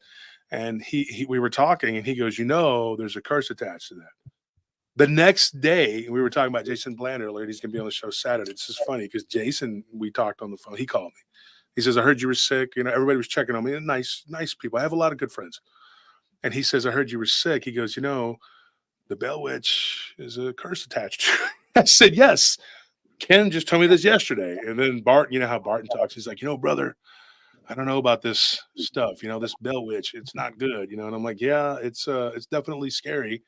And I saw something that looked like a hag-looking thing in the corner of my bathroom while I was delirious. My wife, bless her heart, she was trying to keep me alive. She was like your oxygens in the 80s. She had these oxygen cans. She had the breather. What is that? With the women use to steam the face. She had me in front of that thing, and she was like, in the midst of all this, and I didn't know if I was going to live or die. Doug Hychek reached out to me and says, hey, would you be a guest on my podcast? And I said, yeah, as long as it's not video. And so with a horrible, sick, just sick as a dog, I got on there and I said, I'm thinking to myself, this could be the last thing I do. So I told Doug, I was like, it could be the last time somebody interviews me. He goes, oh no, Josh, don't say that. We can't do that. We can't have you dying like that. He talks. And I said, you're right. I'm going to do my best. Cause I sounded almost like Doug the way I was trying to talk. And bless his heart, I love Doug. He's a great guy, man. But that's that kind of voice, Yeah. I did his show too. I've been in contact with him. He's a nice guy. His son as well. Mm-hmm. A lot of good people. You brought something up, Josh, as Rye throws another cool picture of the walker up there. Mm-hmm, the crawler.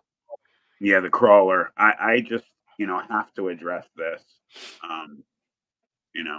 I've said it numerous times and I'm going to say it again.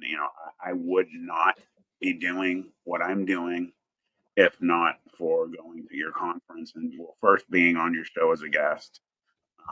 You've done a lot of things for me over the years and recently, and I could never thank you and your family enough. And I look so forward to the conference coming up in November. Mm-hmm. I just wanted to thank you again publicly for everything you've done for me.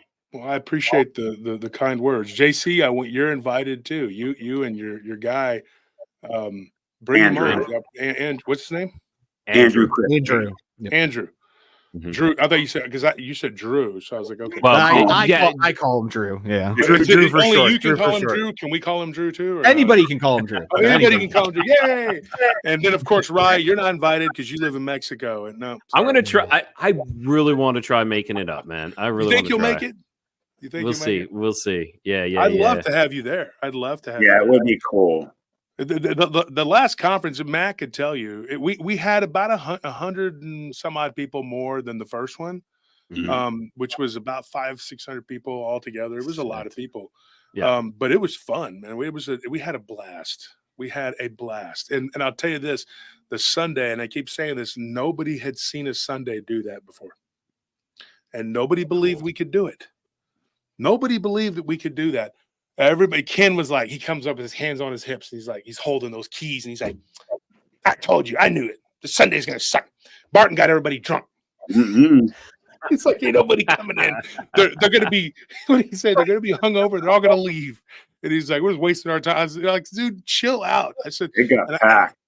I was full of just confidence. You know, some people call it arrogance. I don't call it that. I call it confidence. I was beaming with confidence, but there was a little bit of me that was going like, oh boy, I hope this works, because I don't want Ken to be able to gloat and say, I told you so. I told you, blah, blah, blah. And I said, Ken, you were doing the same thing last year. You were stressing out and saying that we couldn't push it until 9 o'clock. And we did. We went till 9 o'clock. How many? We still had an audience at 9 o'clock. And then we did it 2 days in a row. Yep. Not just the Friday. We did the Friday night until midnight. It went till midnight, right, Matt? And then Saturday was all day. And then Sunday was all day. And we finally shut the doors, I think, like at 8:30 on Sunday night. And there were still people in there. And I tell people, I was like, it's not like it was the biggest conference ever, but the people that were there were dedicated. Both times, everybody but one man sold out, and that's David Weatherly, because he brings his entire house. And I told David, I said, you don't sell out because you bring 1,000 books. But then, of course, Redfern, bless his heart, pray for him. His dad's ill. We were in the middle of doing a project together, and he had to leave. But Redfern, he's so nice.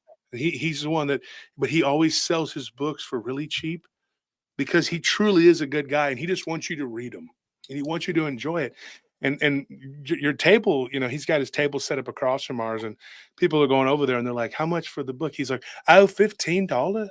And everybody's like, wow, $15. Like, you know, Wolf and Ken and Lyle and David, they're selling theirs for 20, you know, which is cheap. I mean, that's less than you get on Amazon. But here's Nick. He's underselling everybody. And of course, he sells out quick, like the first day. So the second day, he's just kind of like hanging out. And he comes up to me and he's like, you know, Josh, I sold out all of my books. Can I leave? I said, you can do whatever you want. You don't have to stay here. So he's like, well, I'm going to eat some more dinner, and then I'm going to go, you know? And so I said, okay. And then he took off. And then I was like, oh crap, because we had the UAP panel and he was already gone. Daniel Jones was giving him a ride home or whatever.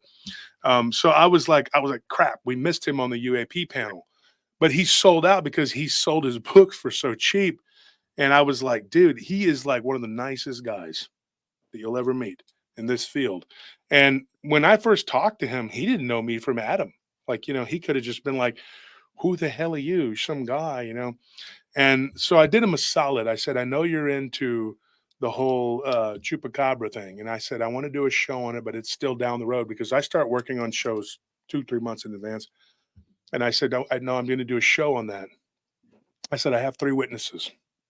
This isn't the blue dog looking thing that kind of looks like a weird skinwalker looking thing. Yeah. No, it's that weird alien looking one from Puerto Rico. And so I told him, I said, I have 3 witnesses. So I hooked him up with those witnesses. And he was blown away by that. And so he messaged me back and he goes, you know, I talked to those people. He's like, and I wish I was doing another book about it, because that's, you know, so he told me, he goes, you got to use those witnesses. So I had it, and I talked to Ken about it, and I talked to Lyle about it, and they weren't interested in doing a chupacabra book. So I decided that probably one of the chapters I'm going to do will be the chupacabra, will be about that. And it'll be some of the stories that we had gathered, you know, because of that. And yeah, see, Amy Krill, Nick was going to sell me 3 books for $15, and I gave him 30, which he really didn't want to take. See, he doesn't even, it's crazy. Like, the guy does not care about money. He really does not. And it's not like he's super wealthy. He lived in a humble apartment. And, you know, we were, like I said, we were working on a project together. And when he left, I bought him out. I paid off, you know, for the research that we had done together, so that he could use that money to go.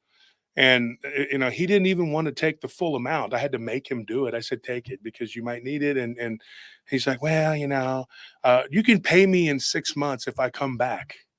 And I'm like, Nick, just take it, because, you know, you never know what could happen. And then 6 months down the road, you decide not to come back, and then I'll be doing something else. I said, just take it. So we, as a community, there are some bad seeds. Everybody knows that. We just saw a war that went on and on and on with some very bad people that were arguing and fighting, whatever, coming to a conclusion. Thank God. I really feel that I'm hopeful for that. They've bowed out. We're done. Okay. Sure. The fighting is over. And the most part, the people they don't want to do it anymore. There's no winners.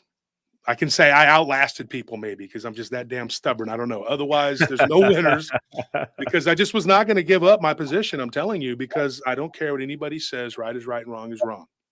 When I was wrong, I admitted it, and I did that recently. I don't do that. It's not an easy thing to do to sit there and say I put my foot in my big mouth, but because you're so wound up fighting, it's like. But I will say this. That is a very small percentage of our community. And that's why I was fighting for our community, because there's good people in this community too. Not everybody's a hoaxer, a liar, a fraud, a grifter. There are good people who put a hard day's work into this every day. I'm one of them. And Matt, you're another one. Rye, you're another one. JC, I don't know you very well. It's a pleasure to meet you. They are part of that, though. And I'm going to interrupt because my wife, Stacy, has said, she said something to me when I came before your conference. She said, do you think it's going to help you? And I said, immensely, and it did. She said something recently within the last week. She said, you know what, Matt? One thing I've got to say that I am beyond impressed with is I'm an emotional guy sometimes. I don't want to start going. This is a really good community. And my wife was very impressed with how much everybody supports everybody around here. She's beyond impressed with you, Josh, and your family, Rye, JC, Andrew, and so many more. I mean, so many more. It would take me an hour to say.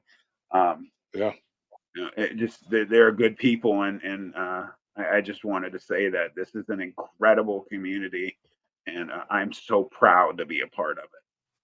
Yeah, I agree. Me too. 100%. That's why I fought for it. That's why I fought for it. Against everybody was telling me it's going to ruin your show. It's going to do this. It's going to do that. And I stood by this and I said this. Now I have the luxury of this not being my livelihood. I have two very strong businesses, but I told people, I said, I've dumped an enormous amount of money into this community, a lot. And I said, look, you want to call me Alex Jones, Jerry Jones, Jim Jones, I don't care, Star Jones, whatever Joneses you want to come up with. You want to call me whatever name you want to call me. They've used every single type of name, the devil, whatever. But the bottom line is the truth is the truth. It's gonna come out. Everything that's true is gonna come out. You can't keep it hidden.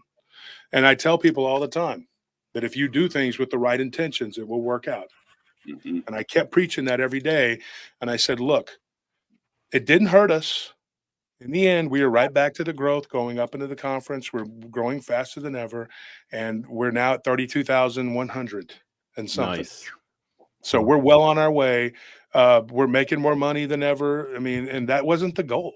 Wasn't the goal to make money, but it just happened. People are jealous. They get upset. They're like, look at all the gold he wears. Look at what he does. He thinks he's somebody, blah, blah, blah, blah, blah. This is my investment. If you're making money, why shouldn't you buy things that you like? I think everybody should have gold. Yeah. That's a whole other topic, and I totally agree with you. Yeah, you need. I've personally invested in silver. I actually have bullions of silver. Too. Lots of silver, lots of gold, and it's not like I'm collecting it for no reason. People don't understand that.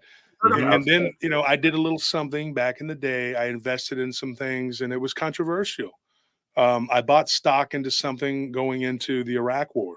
I'm not going to get into the name of it, but I knew what they were doing. And I also warned people off. People mocked me. They laughed at me. I've never told anybody this on any show, and I'm going to tell you on this on Matt's show right now. I'm going to tell you this on Planet 412. The housing bubble. I have at least a dozen people who can attest to this, including my own nephew. I told him, I said, this is a very bad thing. We cannot buy a house in this economy. My sister, two of my cousins on both sides, two on each side, two of my best friends, and my aunt, bless her heart, they bought houses the size of gymnasiums, cathedrals. And I took a look at the contract of one of my sisters, and I said, do you realize what this contract entails? And she's like, she worked for HSBC bank, whatever, that went under. I said, that company is going to go belly up. I told her that you're going to be laid off in 3 months. She was laid off in early December. I told her that like in September. I said, you're going to be laid off. The cookie is going to crumble. It's going down. People laughed at me. What was about to happen? Okay. There's a movie about it. I can't remember the name of it. I don't know, Anthony, if you're listening, he can. The Big Short. The Big Short. The Big Anthony knows Short. Yeah. Yeah, The Big Short. And when I first watched that movie, first time I watched that movie, I was watching it with 5 different people, and I kept predicting what they were going to say, what they were going to do. I had never seen it before. And this is not bragging, and people may say that it is. It's not. I'm telling you what I knew. I know economies. I know economics, and I looked at this and I said, "This is a bubble, and it's going to burst." And nobody believed me. They were like, "This has never happened before." Blah blah blah blah blah. In October, the year before the month before the election, when Bill Clinton was on his way out. Now you tell me this is not, and this isn't political. I'm just telling you. He signed a paper that basically gave away the rights to the next administration, which is the Bush administration, to do what they did. He repealed the Glass-Steagall Act. Now, if anybody knows what that is, that gave them carte blanche to go in there and rob the House. The people always say that's what that side does. But Bill Clinton was a Democrat, and he gave his Republican, the people that were coming in behind him, he gave them the cookie jar. He said, "Here you go, and here's the key to it." So when he did that, what that essentially did was change the game to where they could basically do what they did. I'm not going to get into a big dissertation about it. Look it up. He had no reason to do that, none whatsoever, other than to say, "Thank you for making me president. Here you go." Now they came in and they did what they did. And then we ended up with a housing bubble at the end of their administration. Now, they also went into Iraq and went into war. Now, if you were paying attention, there was a recession in 2003. I said, "Watch this. Nobody's going to have any money to invest." But amazingly, if you looked at the stock of the vice president, a company, Halliburton, and you saw that stock and you realized that he was owner, like he was the main guy prior to becoming the vice president, then you know that he's connected to it. He's just not going to give it up. They don't give it up. They just put it in someone else's name because they're not supposed to make money, blah, blah, blah. And then I watched what Clinton did. And I was a young guy, and I paid attention, and I thought, this is not correct. I was predicting a housing bubble 2-3 years before it happened, and everybody laughed at me and said I was full of crap.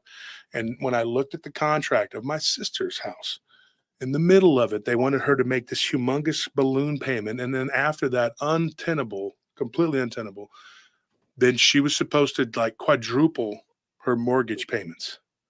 What? Yes. And this was happening Ridiculous. over and over and over again, to where if you fail, doesn't matter. The bank don't care. They take it back. Mhm. The problem was that they shorted themselves because I don't think they all realized just really what was happening. Even the banks themselves, they overplayed their hand because the larger banks fed on the smaller banks because the smaller banks were like, "Help." And then they needed help from the bigger banks, and the bigger banks were like, "We'll help you by gobbling you up and Mhm. make you become part of the big system." These banks, they thought, well, we can just take this back and then we'll resell it. But when everybody's broken, there's nobody wanting to buy a house, you can't resell it. So it sits there and it rots. Yep. And that's what happened. And then the bigger banks come in. And there's a funny story.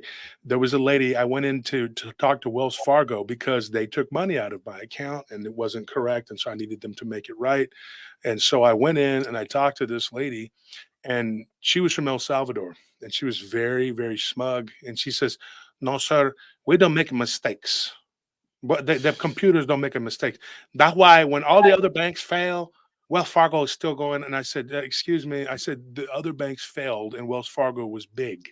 And so Wells Fargo didn't fail when they made mistakes, just like Chase, just like all these other banks that did what they did." And so they survived by eating the smaller ones. Mhm. That's what happened. And then they eliminated the competition and they absorbed all of those people's debts, right? That those people ended up in debt for there's people still in debt to this day from it. People who went to jail because of it.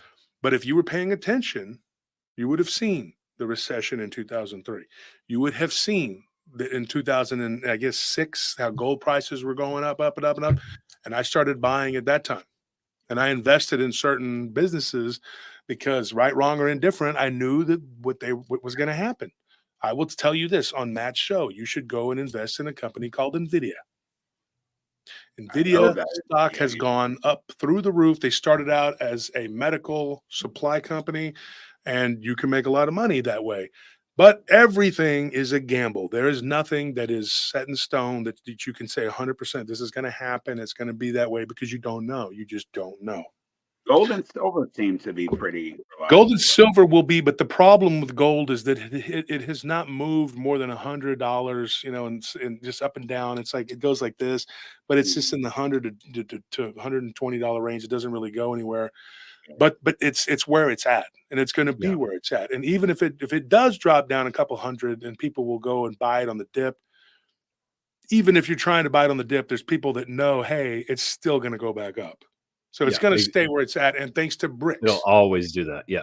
Yeah. And BRICS, if anybody doesn't know what that is, that's Brazil, Russia, India, China, all these places that got together, and they decide, in South Africa, and they decided to make their own economy outside of the United States.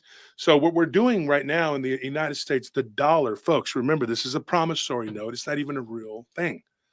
It's a fiat currency. And I'll say this: there is no gold in Fort Knox. There is no gold in Fort Knox. Nixon tried to go in there, and they said, oh, no, you can't do that. Another thing he was doing was asking about the Kennedy assassination and saying we should open the files on it, because he knew his enemies were involved. And of course, they made him become disgraced, and that was the end of it. I would say Nixon was the last real president that we had. I think Reagan didn't really know what was going on because Bush was involved. And I think they did something to him, but he at least wanted to know about, disclosure. I think he was one of the first presidents to ever say, hey, we need to really pay attention to what's going on, because he saw a UFO from Air Force One. But as far as like the last good president was Nixon, and everybody says he's a crook now. He's been characterized as a bad guy. People love Bill because he made a lot of money, but Bill was basically given the reins by Daddy Bush, and then Baby Bush came in, and I mean, we did get a lot of classic sound bites from that guy, though. I mean, until Biden, it was like, wow.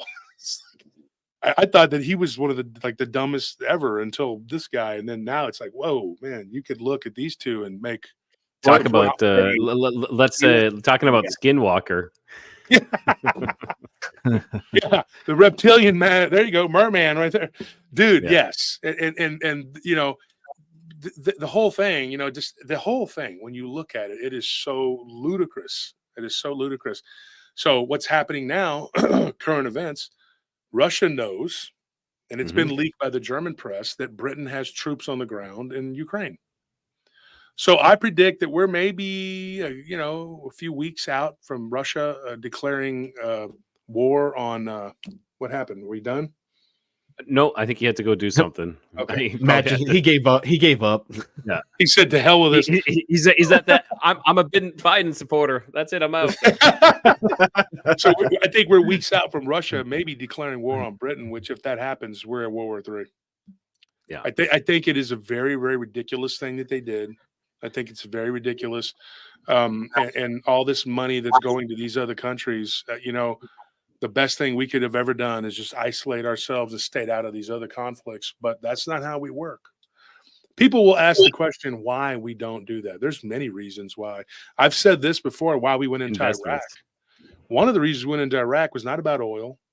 It's not about oil. The first war was oil because of Kuwait, but that's where all the oil is at. That's not in Iraq. We went into Iraq because we wanted something that they had. Our military, when they went into Iraq, where do you think they went first? I've said this before. You know where they went? They went to the museum. Yeah. Yep. Strange place to go, considering that, like, oh, we got to go to the museum, guys. You never know what they might do with those ancient weapons. They could throw them at us. Why would we go to the museum? Doesn't make any sense. And then they're asking the question, why go to the libraries? Because Iraq used to be called something else. It was called Babylon. Before Babylon, it was called Mesopotamia. And before that, It was called Samaria. And that's where the ancient texts that talk about the nature of reality, where we came from, who created us, and the world that we live in, the way that we know it. Now, I will say this. They didn't really create us as much as they just advanced us in a certain way. They manipulated our DNA. And that was a race of beings called the Anunnaki. What this has to do with skinwalkers, and I'll tie it together. I'm interested in that one. I'm interested in that I'll one. tell you, because the Anunnaki had beings that they created, they farmed, they harvested these beings, and in fact, I believe somebody was on my show. It was Saturday. I think it was Christopher Jordan, sharp as a tack, very smart guy. He's got a show called Curious Realm. Check it out. He's my neighbor too. He lives one way, and David Wedley lives the other. We live close to each other, so it's cool. It's convenient, right? But here's the thing. When they created these other beings, there was a war between Marduk and his mother, Tiamat. Tiamat is characterized as the dragon, right? The reptilian, whatever. She created, literally, it says that right there, point blank. The cuneiform tablets tell us all about it. She created a race of beings known as the tall, hairy ones. Now, when you look at that, that's one of the beings she created to fight Marduk. Now, ultimately, they lost. A lot of them went underground, which I think they still do. That's where they're originally from. They might have went feral. Who knows? There could be what we see now as Sasquatches, Bigfoot, whatever. Marduk, of course, goes on to live for thousands of years because their lifespans were extremely long. And during his wedding, we are faced with this invasion. This invasion is a reptilian race which attacks. And then there's this long war that goes on. And it was actually part of an intergalactic war that had been going on for a long time. And they thought that this backwoods, backwater planet that they terraformed back to prominence. And this is actually all just in this last two cycles of this is the Kali Yuga, of the cycles of the Yuga. You know, what people don't realize is if you went back all the way to the first cycle, which is the Satra Yuga, which was 4 million years ago, whatever, or 3 million and some change, and then you started over, there was another series of yugas before that, and another one before that, and another one before that. And we talk about the earth as like, oh, we're 5,000 or 6,000 years of stuff. And I'm like, bull crap. We are a people with some serious amnesia. Graham Hancock, great guy, nice dude, but he is under big time attack by academia because he's telling the truth. But Graham's not even going back far enough as far as I'm concerned. He's 28,000, 30,000 years. And that's a very, very conservative estimate. These beings, I believe humans are tapping into what our predecessors did, a type of DNA manipulation that, if done correctly, a cheat code in video games, if you will, that's written into this whole simulation that we're in, that allows you to shapeshift. If you would have told me this 3 years ago, maybe 4 years ago, I would have been like, yeah, I'm not ready to accept that Dogman is even not flesh and blood. I'm not ready to accept that there are skinwalkers. I'm not ready to accept that there are shapeshifters. Now, you couldn't make me believe otherwise because I have interviewed too many people who have told me stories of what they've seen. And I'm going to tell you right now, there absolutely are shapeshifters. I'm going to say this on the show, and people may think I'm crazy, may think I'm out of my damn mind, and I don't care because I know things. Like Tyrion Lannister, I drink and I know things, except I don't drink. I just know things. And I'm going to tell you right now, that is the truth. People can say what they want, but I have had too many times I've had people sit right across from me, look me in my eye, in fact, at my conference, and tell me their stories of what they've seen and what has happened to them. And my friend, the late Linda Godfrey, even wrote a book called I Know What I Saw. And it's very telling. Very, very telling. When I saw the evolution of her thought process happen right before my eyes. She was like, Beast of Bray Road, some type of wolf-like creature, dogman, whatever, it's a Michigan dogman story. Yeah. Then it becomes a Wisconsin dogman story. Flesh and blood. And it's like, well, there's something else going on here. There's like a phenomena around this, which is why my book is called Werewolves and the Dogman Phenomenon. when you look at this phenomena that surrounds it, there's something else going on. Something that we don't completely understand, we can't totally grasp, but we know it's happening. So then you finally come to this realization in one of Linda's books, and I can't tell you which one exactly, but if I've read all of them, so I don't really, but I remember one of the stories that she covered, and I covered a few stories with her. But one of the stories, I remember them saying that there was this green mist that this thing was dancing around in. And it was these two ladies. There was a mother and daughter that saw this. And this thing kind of got down on all fours and kind of morphed a little bit. That green mist comes out quite a bit.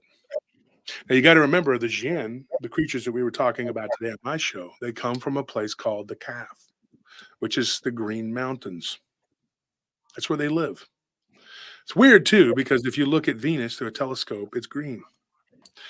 The atmosphere, everything, just like Mars is red. That's why it's the god of wars, I Mars. ever told you, Josh, my great great grandfather and my great aunt story in Lebanon about the skinwalker? I don't think you've ever told it. And it's funny. The reason it grabbed me is because you mentioned the color green. So anybody that has never heard this, I haven't talked about it much. So my great aunt was very young. I don't even believe my grandmother was born yet, and my great great grandfather.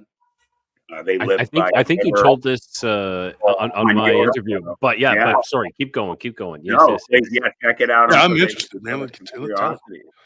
And they lived by a river in Lebanon. And one day, my great aunt, and she told us in broken English, my mother, who's no longer here, would explain that what she's saying. So basically, what she said was, I was playing. This was my great aunt Kheltu, and Kheltu is great aunt in Lebanese, and she said she was playing.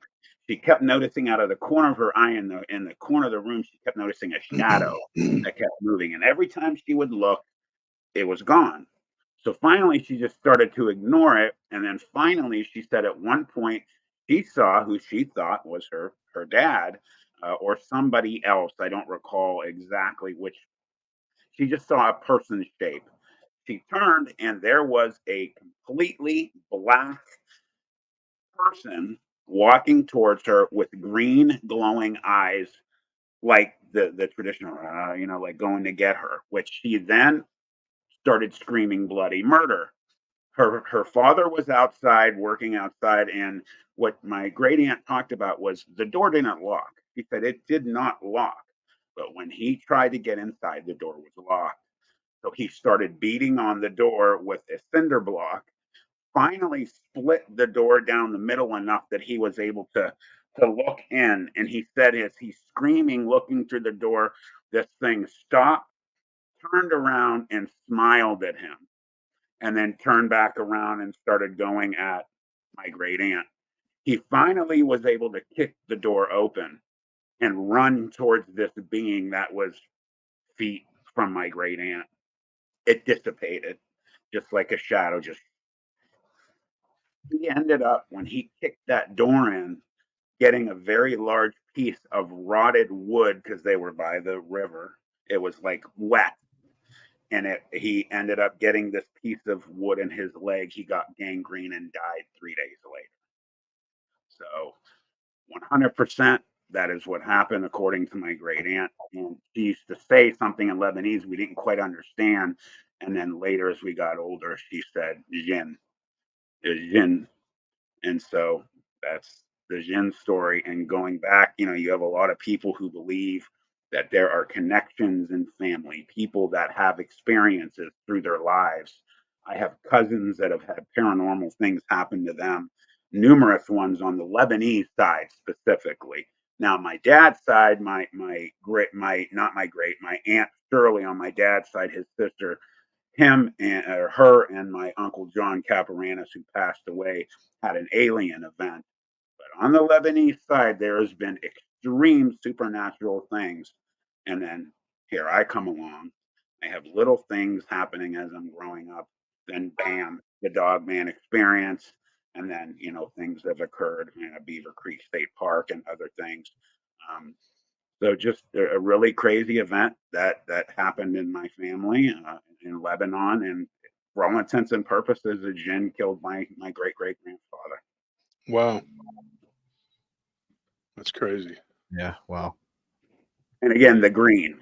So you touch on the green color. It's odd. You know, you have dogmen. You know, I've heard so many dogmen experiences, the amber orange, reddish kind of color. But then, you know, what you just said, I've heard numerous people talk about when they're dealing with jinn. You have a green color in the eyes, you have a green mist, you have a green kind of light that is emanated from these beings. Just something I wanted to share. I haven't really told many people. Again, you could go to Codega's Codex of Curiosities to Rye's first official video, which I was extremely proud to be on, and you could go hear that. And I talk about my near-death experience and other things other than the Dogman events. So check it out. Yeah, I wanted to. I wanted to. You know, everybody. You know, everybody talks to you about your dogman. I wanted to talk about other things, and you had more than enough to fill that interview. Yeah, Josh, I just have a question here. So off topic of all this stuff, but I'm in the process of trying to make a glitch in the Matrix documentary. Do you know of anybody, or you yourself have? Because like I'm trying to collect people to tell me their own stories. I don't want to read them out. I want people to actually, you know, recite them themselves. I just want to know if you know of anybody that has anything like that. Oh yeah, I would have to go back and try to track them Dig down, through. but I could see if they're, you know, God, I've interviewed so many people, you know, about so many different things, and sometimes you get, you know, you don't really even talk to the people, you just get their emails and you read them, and you know, you go back and forth through Messenger. But I like it best when you can actually speak to the person. You get more of a more clarity. Exactly. Yeah, I want to put this all together. Then I don't know if you can find experts, but I want to talk to some people who have some expert type opinions upon what these glitches in the Matrix really are, and put something together. Yeah. Well, I can tell you this. There's a lot of it. I mean, there's a lot of people who've had a lot of weird stuff, and it's really hard to say like what we are dealing What it really with. is. I mean, you know, because I've interviewed people like nurses who've had glitches, people, you know, in every type of field you could imagine, just tell you stories of things that, you know, one story comes to mind in particular. It's not a real long one, but there was a woman she was babysitting like in Boston, and she said that she was, you know, it was so weird. She's like, the parents went out to eat dinner and they were going to be out for a while. She said, we'd expect us back about 1 or 2. We shouldn't be any later than that. And she said it was 7:00. And then she said, they walked out the door. She sat there, turned on the TV, opened a book, and was kind of getting bored. So she got up and just went to the fridge. This is back in the day when we used to have to use the phone to order a pizza. You couldn't just, you know, you had to call them and tell them, hey, bring me a pizza. You didn't just type it in and say, this is what I want, and not have to interact with the person.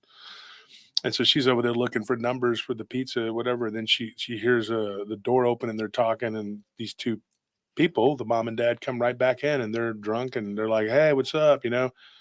And she was like, what the heck? And she looks, and the clock it was 1:12.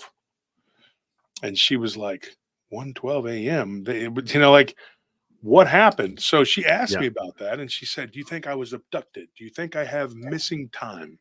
And what I told her was like, honestly, I don't think so, because none of the markers were there for her to have had missing time. I think that time just skipped, kind of just, you know, jumped. And I think that can actually happen. And then the average person is going to say, well, in my world, I wish it would happen at work. You know, you know, they'll say whatever, you know, but there's enough of these incidents involving time, you know, or people that have seen birds flying and they just stop. Another guy. I've seen an airplane. I literally, when I was in Calgary and back in Canada, we saw an airplane stop in midair, and it was a carload. It was me, my wife, and my daughter, and this plane is not moving, and we drove right past it, which was in midair. Crazy. That is, you know, and there's so many people who have stories like that, who have encounters of things just Yeah, there's so many of them, so many of them. Another guy claims it was raining and the rain stopped and he could walk up and touch and manipulate the rain. That. Yeah. Yeah, I mean, it was weird. I think there was like the guy was from like South Dakota or something like that. But it was, you get all these crazy stories, and some of them aren't real long. I get stories every day. I'll tell you a weird thing that happened to me, a glitch. I didn't get any stories on Sunday. I opened up my email and I'm like, that's odd, because even I get them every day. Nothing happened. And what's crazy is like when I started this, I never really had any glitches other than seeing that airplane pretty much stop in the midair. I never had anything major.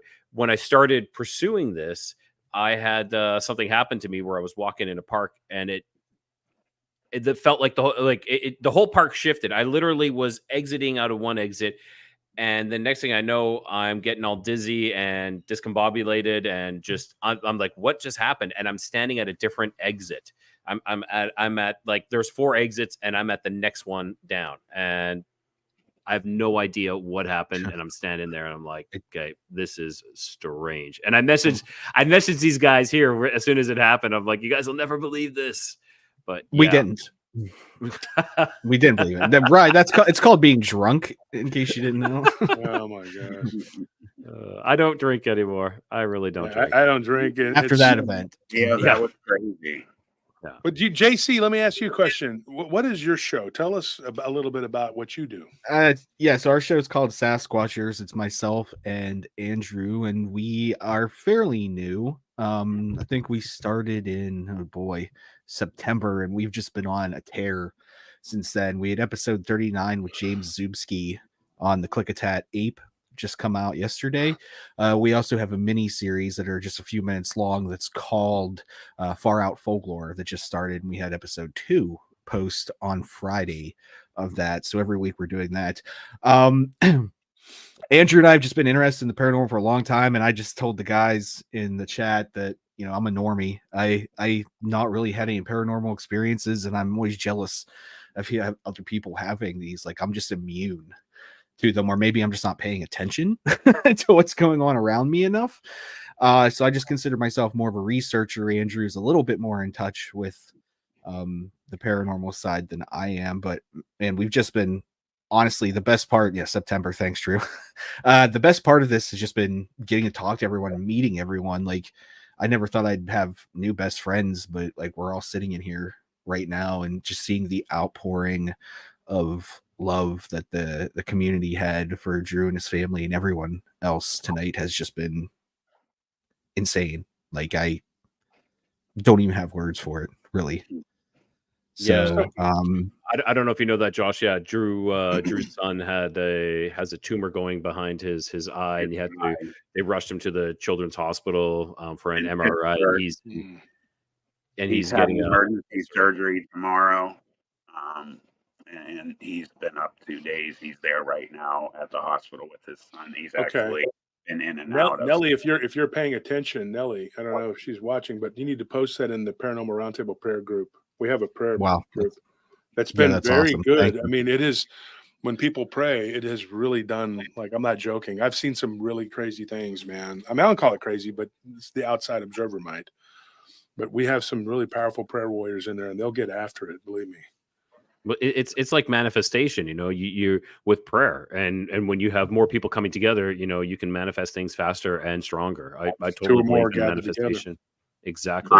My sister is married to a pastor who, in Columbus, Ohio, they're extremely well known for praying for people. They prayed for you, Josh, and Nellie, if you recall. They prayed for Martin Groves, for Martin Groves' son. They also prayed for. I don't want to forget who they did. They prayed for a number of people, and every person that they prayed for, shockingly, they got better. So I'm with you, right? 100%, Josh. There is something behind large groups of people that pray. Good things happen. Yep. Yeah. For sure. So let me ask you this question, JC, and I've asked many people this question over the years who say that they've never had anything strange or weird happen. How old are you, JC? 34. 34. You're a very young guy. Yeah, baby. I'm old. I'm 48. Me That's A not. 48-year-old man. I'm one step behind you with 47. you by 40 2 Oh, years. see, Rod, you're like me. We look young. We don't look. Yeah, we look good. We look good for our age, right? But no, I don't have a lot of wrinkles, and that, I mean, I don't, and people have asked me about it too. I take cold showers every day. Mm. I've been doing it for a long, long time. I did it a lot when I was young, and then I stopped for years, and then I found the Wim Hof, and I started doing the Yeah. breathing exercises. I do the breathing every day. I try to do it at breath hold and all that. And it pumps an enormous amount of growth hormone into your body. There's a guy named Sten Ekberg. He's a German, I believe, and he did a study, and he's got a big channel, Sten Ekberg. Look him up. And he did a study on Wim Hof and how the Dutchman was able to do what he does and why it works. And he gets scientific about it. And it's basically growth hormone that is released from the breathing and the holding of the breath, and then the cold showers, and it what do you call that? Intensifies it. What's the word? It amplifies it, and it really does. And then lifting weights. There's a lot of studies that have been done on weightlifting. I lost over 120 pounds at one time just by lifting weights and eating healthy. I had let myself get just massively overweight and just was like, I was strong and big and everything. And I lift like a power lifter. But I don't, and there's all these people saying, oh, he can't lift that way. He can't do this. He did not do that. I have the videos. I have the proof. And there'll be another one that I'll put out this week that is me on the decline. Since I did the incline, I did the close grip, and I did it 40 times to prove a point. And then I did the bench. I did it 44 times to prove a point, 225. And then I did something that you have to see to believe. You think I'm joking. I'm not joking. It's not manipulated. I got on the decline and I did 62 reps. And then this one guy, he said in his comments, he says, well, if he can bench 660, which I think I could bench more than that. I think that's where I just haven't done it. I've done it two reps, and 585, I did almost 4. And so I thought, you know what, there's no way I can't do 700, but I've never done it. Now, do I believe I can? Yes. Do I also believe that I could tear my rotator cuff out of position? Yes, that is a very real possibility. So I'm not doing that. I benched 575 at YSU, and both my rotator cuffs are torn. So, dude, you will, yeah, it will eventually wear you down. That's why you have to. There's an exercise that you can do. And gentlemen, if you are into weightlifting and you want to get bigger, want to get stronger, I made a video and I show people what you do. You basically take a weight. This is a bottle opener from an elk antler, but you take it like this and you do this and you go out like that. Do a very light weight. I would recommend the average person do 5 to 10 pounds. I do 20, because if you do any more than that, then the rear and front delts will assume the responsibility, and that small strap right there won't get worked. Now, why we have that muscle there, but you have to work it. It doesn't look pretty and it doesn't do anything. It's a functional muscle. It's inside. It's not going to show you anything, but you will feel it when you do that. I feel it right now doing it. And I do it every time I lift. I do it. I do 2 tests at 30, typically with 20 pounds. Sometimes I'll go in and go out like this, and sometimes I'll just do it like this. Depends on how it feels. And that has kept my rotator cuffs from being destroyed. I don't recommend laying down on flat benches. If you can do the Nautilus with the free weights, because it's still free weights. It's still the same, but doing it where you can sit is a lot healthier than doing the lay down bench because of your rotator cuff. Yep. And on the lay down flat bench, the most I've ever gotten up was 660. Now, I did do a video and I showed it on my show of me. There's a machine that a lot of people call it a torture device, and it's very easy for me. I did it 60 reps last night. I did 60 reps, 225, because I was in a hurry. And I did not video that, but I did do the video of the decline. The next time I will video doing that one. I videoed myself doing 3 sets of 5 with 630 pounds. And it is a machine where it isolates this right here. You can't cheat. Basically, it makes you use your chest and the front delts. You can't use anything else. And you just go like this. and it is a flyweight machine. Now, it has an elongated bar, and it does make a difference where you put your hands, but not enough to where you can, like, it's not going to help you do 630. You either can do it or you can't. Correct. I did that three sets, 5. I did that it was last year when I did it. I was 47 years old. And people are like, oh, yeah, he can't do that. He can't do this. You can't do that. And then I posted a video of me hitting the bags, hitting the speed bags, showing my hand speed. I did that. That was 2 years ago. So it's only 2 years old. It's not something that happened a long time ago, a year and a half, 2 years, whatever. And so, yeah, I do believe that lifting weights and taking certain supplements is the fountain of youth. You guys, my age group here, Matt in particular and Rye, but you can do it too, JC, and anybody who's 35 and up needs to be taking this supplement, CoQ10. Take the pure form of it. It's called ubiquinol. Ubiquinol will keep your heart. My heart has not been significantly enlarged, even as big as I am, as much as I've lifted, and as much as I've abused my body by eating not healthy for years, which I don't do now. But yeah, if you take that supplement, it will greatly, greatly increase your survivability. Another one you should be taking, and everyone should be taking, is turmeric. Now, just gobbling up a bunch of turmeric isn't going to help you. You need to take black pepperine. And one of the reasons you should take that is because it helps with the absorption rate. I'm a big supplement guy. And when it comes to supplementation, I am a walking encyclopedia. When it comes to that, I can tell you what you need to take. And I will also say something. Pepperine, you said? Black pepperine. Yeah, it's basically black pepper. That's just the fancy word. It says black pepperine. So it sounds like you're. I was using cayenne. I was using cayenne pepper. Cayenne does not have the same absorption, but cayenne has anti-inflammatory properties. So you would take that with the turmeric. Thank you. Yes, or may God bless you. So what you need to do is take the supplements that will help you with your inflammation, because inflammation is one of the biggest problems that we have. And white willow bark, which is the pure form of aspirin. Yes, but if you are on blood thinners or anything like that, you want to stay away from that. But the doctors will tell you that. There are also certain medications that are pretty benign. One medication that I would recommend talking to someone about, and if you can get yourself off of it, is metformin. If you were diabetic or pre-diabetic, they pass that out like candy. It's been linked to all kinds of problems. I quit taking it years ago. But there's other things you can take that will stop blood sugar problems in their tracks, and one of them is cinnamon. Cinnamon is very good. Saffron is another one. I drink saffron tea. My wife makes me some every day, but be careful not to take too much. I take 7 threads. If you take certain things and you use certain types of supplements, I would recommend a charcoal-based soap along with tea tree. Yeah, tea tree will stop. Swear by tea tree. Yes, tea tree oil. Yes, and my hair, it's very soft, like it's very whatever. It's real. They tried to say I had satanic hair plugs or some other crap they made up about me. Whatever, the truth is the truth. They're mad because I can take my hat off, and they all wear hats because but I take mine off, and it's like, oh, look at this full head of hair. They're like, hold on. I don't have hair. Well, JC, though, but you're not flaunting your anger towards me for having a full head of hair either. You're not attacking. Well, not yet. I'm not. Well, until later, right?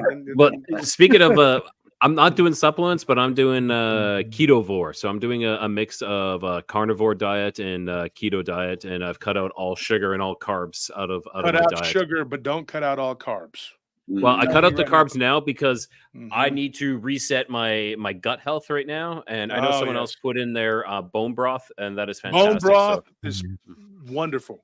Yeah, but I would not recommend cutting out all carbs. There are certain carbs that are healthy. There are certain healthy carbs. I'm not going to get into a whole show about it.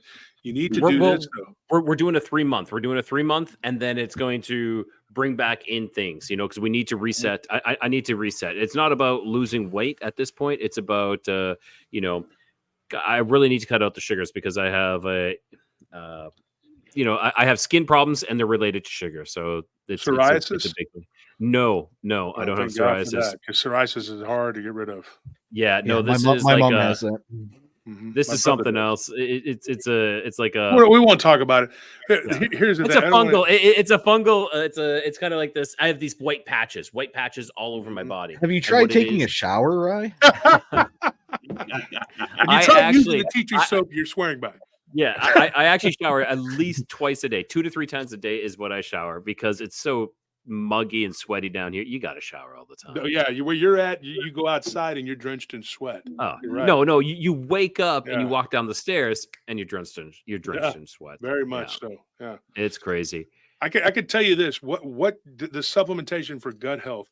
People love to talk about probiotic, take probiotic. Okay.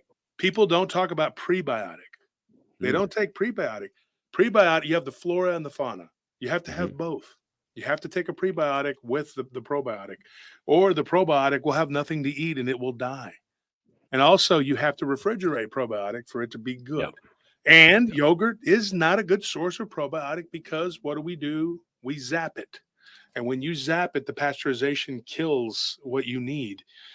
So American yogurt is not a healthy alternative, and it is loaded with sugar. Make your own yogurt. Make your own yogurt. Yes, if you can do that, make your own yogurt. It's a very, very simple. It's simple thing, but people don't want to do So it. let you guys know, I make this, so it goes way back in my family. It's Lebanese connected. It's called Labna. It's homemade Lebanese yogurt. It's no sugar, nothing. You can make it right from scratch with milk, and you can use a starter with it and everything. It's extremely healthy and awesome. Hey, Matt, knowing you have a Lebanese background, I have an awesome recipe for Lebanese grilled lamb. You're gonna have to be the judge. You're gonna have to be the judge on that. Oh, yes, I know it well. Yeah. Lamb is a very staple of the diet of the Lebanese. The Lebanese are Phoenicians. Well, you know what they really were? They were Bactrian Greeks that settled in that region, and they interbred with Chaldeans, becoming Phoenician. And it's a very Greek. The Greeks, they went everywhere. They were all over the place. A funny thing, too, I was talking about this on the show. They actually founded the port of Gujarat, which is the Gujarati Indians. Usually when you go to a store and they're selling jewelry or anything like that, they're jewelers, leather workers, things like that. They're usually, they're Gujarati. And a lot of them own convenience stores and things. They're merchants. But that was because they had that port that was settled by Bactrian Greeks way back. And it was during the colonization after Alexander's foray into, that region. Persians, believe it or not, Persians who accepted Hellenism as their culture and fought under Alexander, and one of his generals created a colony, which they were Hellenistic and very friendly toward Greeks. So the Greeks migrated there. Weird thing is, the Persians this is a funny thing. I'm going to tell you, this is how life is.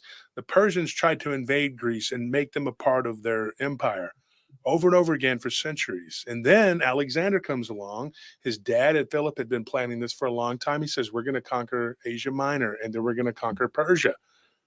And everybody was like, what? You realize how small we are as this country? We're not even big enough to conquer Greece, much less go and, he did it. He beat the Thebans, who had beat the Spartans, and they were the premier power. So the Macedonians, they ultimately defeated the Thebans, crushing the sacred band, and then they united the Greek City League. First time Greece had ever been an actual country, and they were under the banner of the Macedonian Commonwealth. And then they marched into Asia Minor, which they were met at the Granicus River by 2 to 3 million, the estimates, soldiers. The Greeks had about 58,000 if you included the Thracian cavalry and the mercenaries and whatever. 40,000 Greek phalanx. And then they had some hoplite, volunteers from the Greek mainland. They went in and they utterly defeated them again and again. Another battle at the Granicus and then Arbela, and eventually the Persians were defeated. Alexander absorbed them into his command, and then he marched on for another 2,000 miles, or something like that, or 1,500, whatever. And they conquered over and over and over again, to the point where the melding of the two cultures of the Persian, and they were the premier power, them and the Greeks became one. They became a Hellenistic style culture. And until Islam, that prevailed.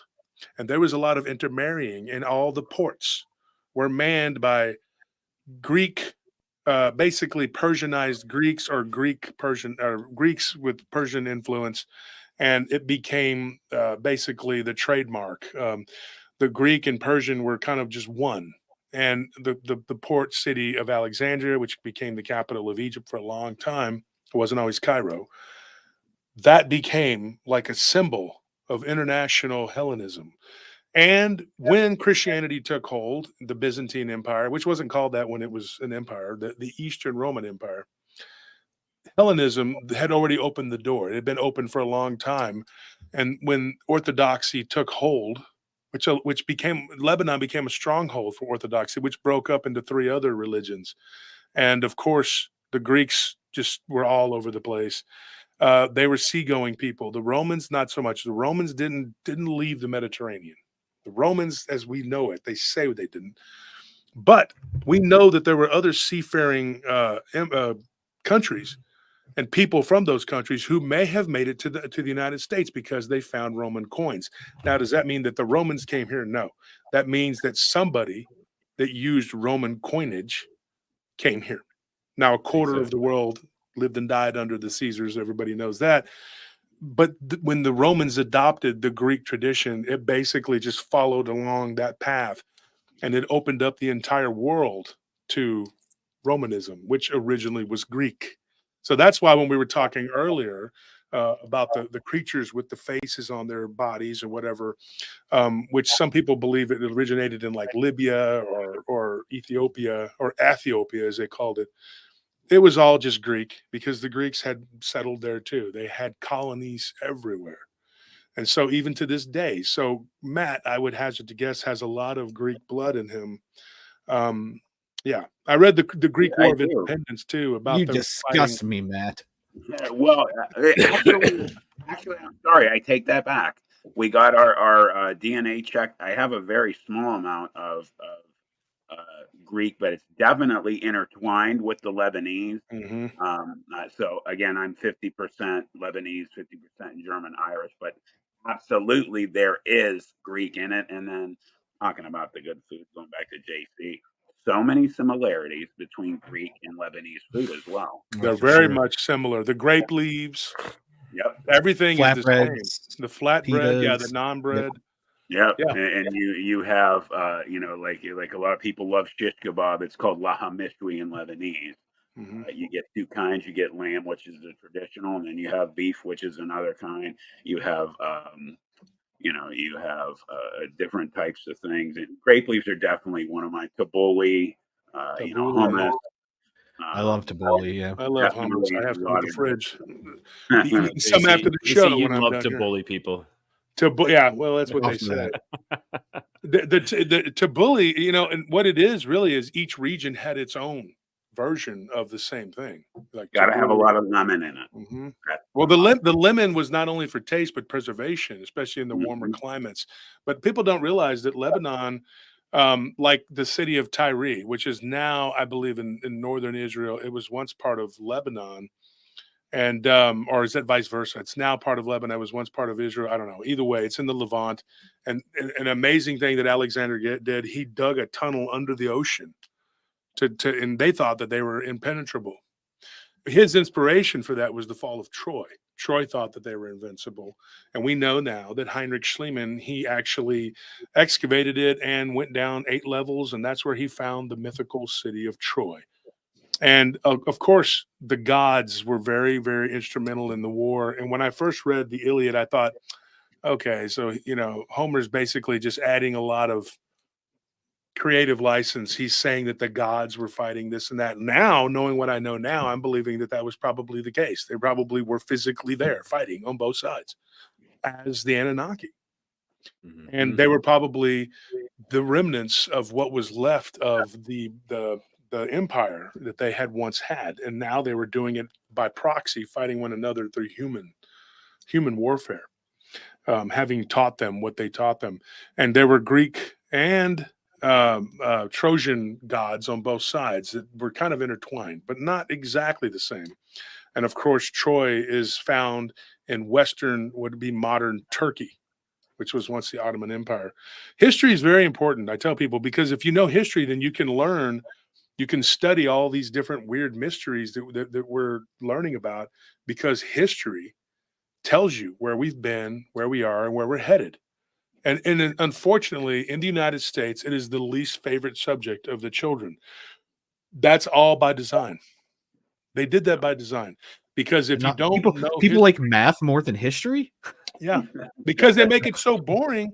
They're like, oh, 1492, this guy that now everybody hates because of the, he That's discovered true. America. Yeah. It's like he traveled and he did that, and then a bunch of, and it's everybody died because of him, and now it's like and then they tell you about 2 other subjects, and that's about it. That's all they really talk about, and it's all negative, and nobody cares, and nobody wants to hear it, and they're just like blah blah blah, a bunch of dates and old people who don't exist anymore.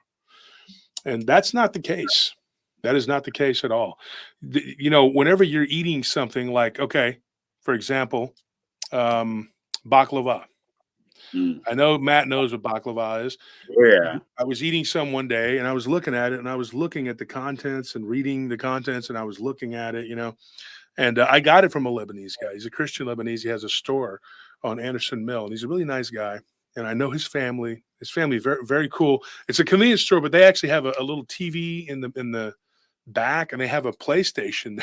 Believe it or not, like a PlayStation 3 or something, and they have chairs, and you could go and sit down, and it's actually a pretty cool place. And only a mom and pop Lebanese store would have something like that, right?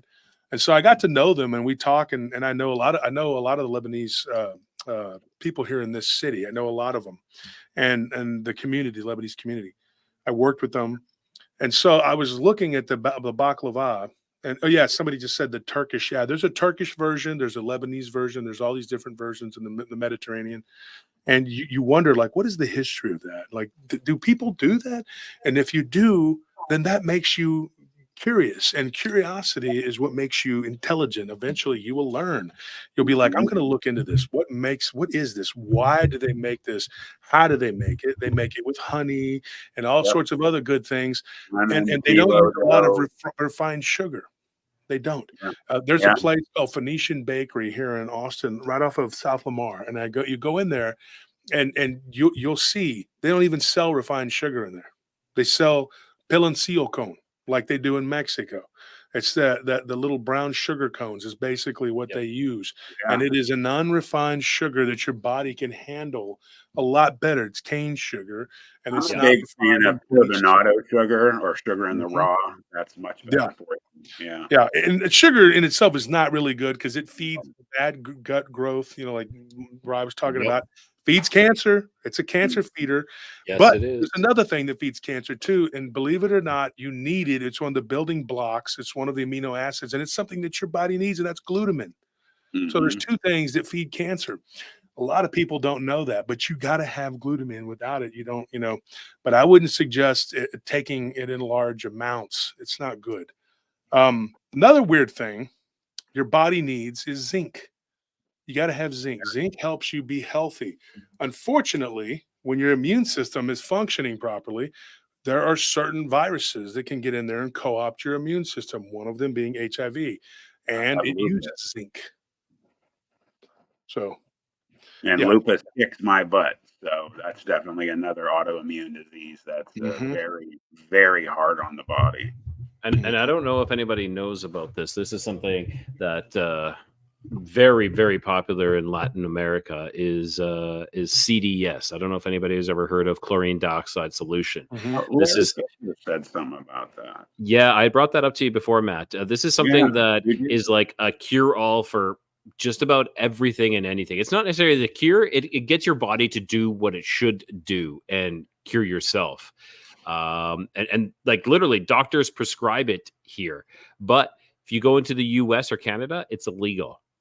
Should tell you something because it's only pennies. It costs pennies, less than pennies for treatment. Our dog, not our dog, but this one other dog we had rescued off the street.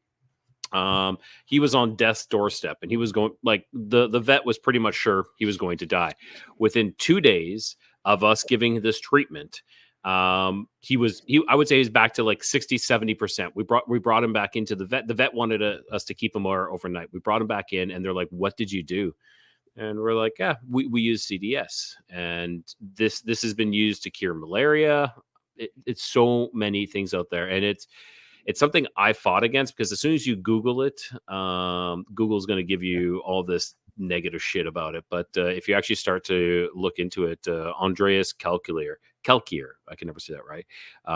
He's done so much research, and it's, this is what is being used in here. And the state that I'm in, when COVID was going all around, you know how they always had like the green, yellow, and red kind of areas. This city was green, and the mayor was praising it, praising CDS, chlorine dioxide solution, as being the reason why it was green. So it tells you that it's something that that works well. But with all that talk, you know, I'm starting to hit a wall here. Man, how did we get from skinwalkers to talking about selling colloidal silver to everybody in the chat? That's okay, because you know there's been 170. Guys, you gotta buy my Superman hormones. Holly, would you mind throwing up Paranormal Roundtable, Codega, and Sasquatchers one more time, please? Thanks, Yeah, thanks, Sorry, Matt. I had to step out. Dude, Holly has been an absolute boss tonight. She's been on it.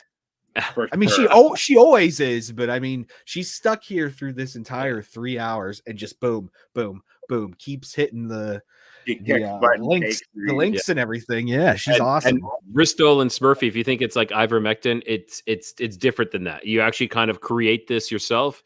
You can buy the these little drops and you make it yourself. And people will be like, "Oh, you're drinking bleach." I'm going to guarantee you're going to read that you're drinking bleach, but it is not. It is not that. And no, man, it looks like bleach. It's amazing. That's all I will say. Is it? So it looks.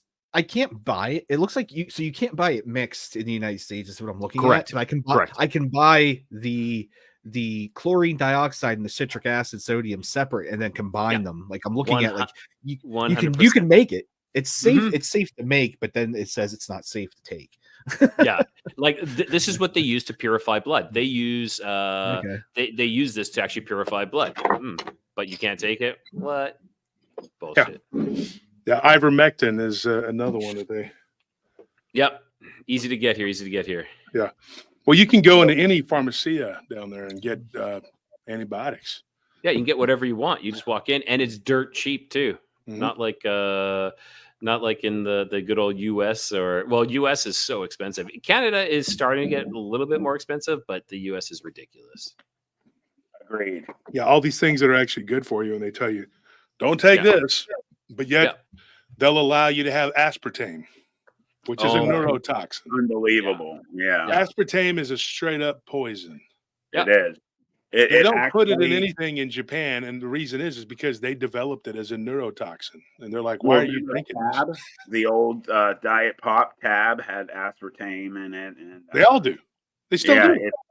So many of them still do. Yeah, but they call it something else. What is it called? Sucralose or something like that now? Well, sucralose is a little different. Sucralose is terrible for you too. It's yes, but they called aspartame. They rebranded aspartame because of it's such a bad rap. So they rebranded it. Is what they did.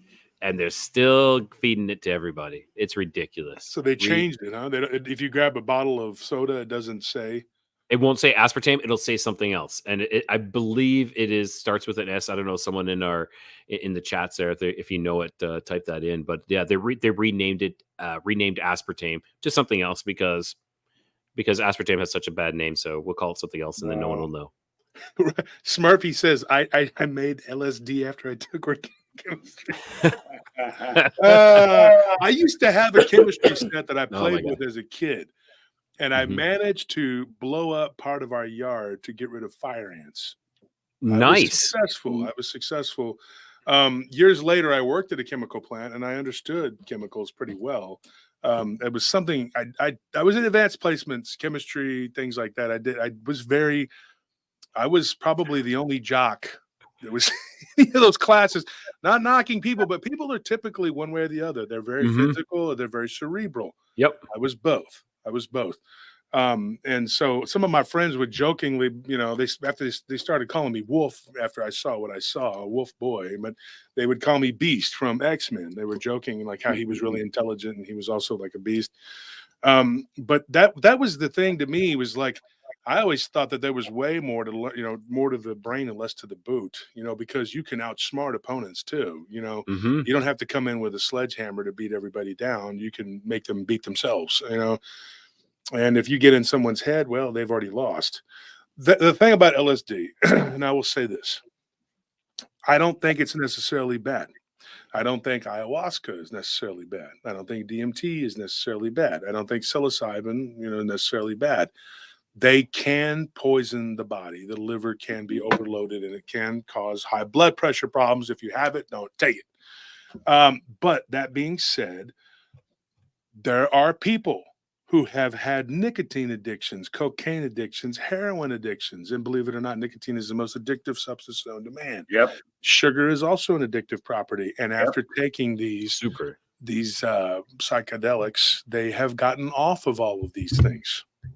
I know people who actually they're microdosing now, utilizing that in the psychiatric field these days.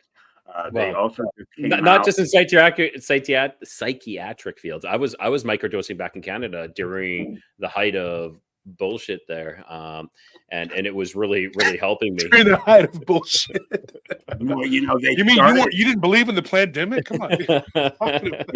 Prescribing ketamine these days now. They're doing ketamine infusions.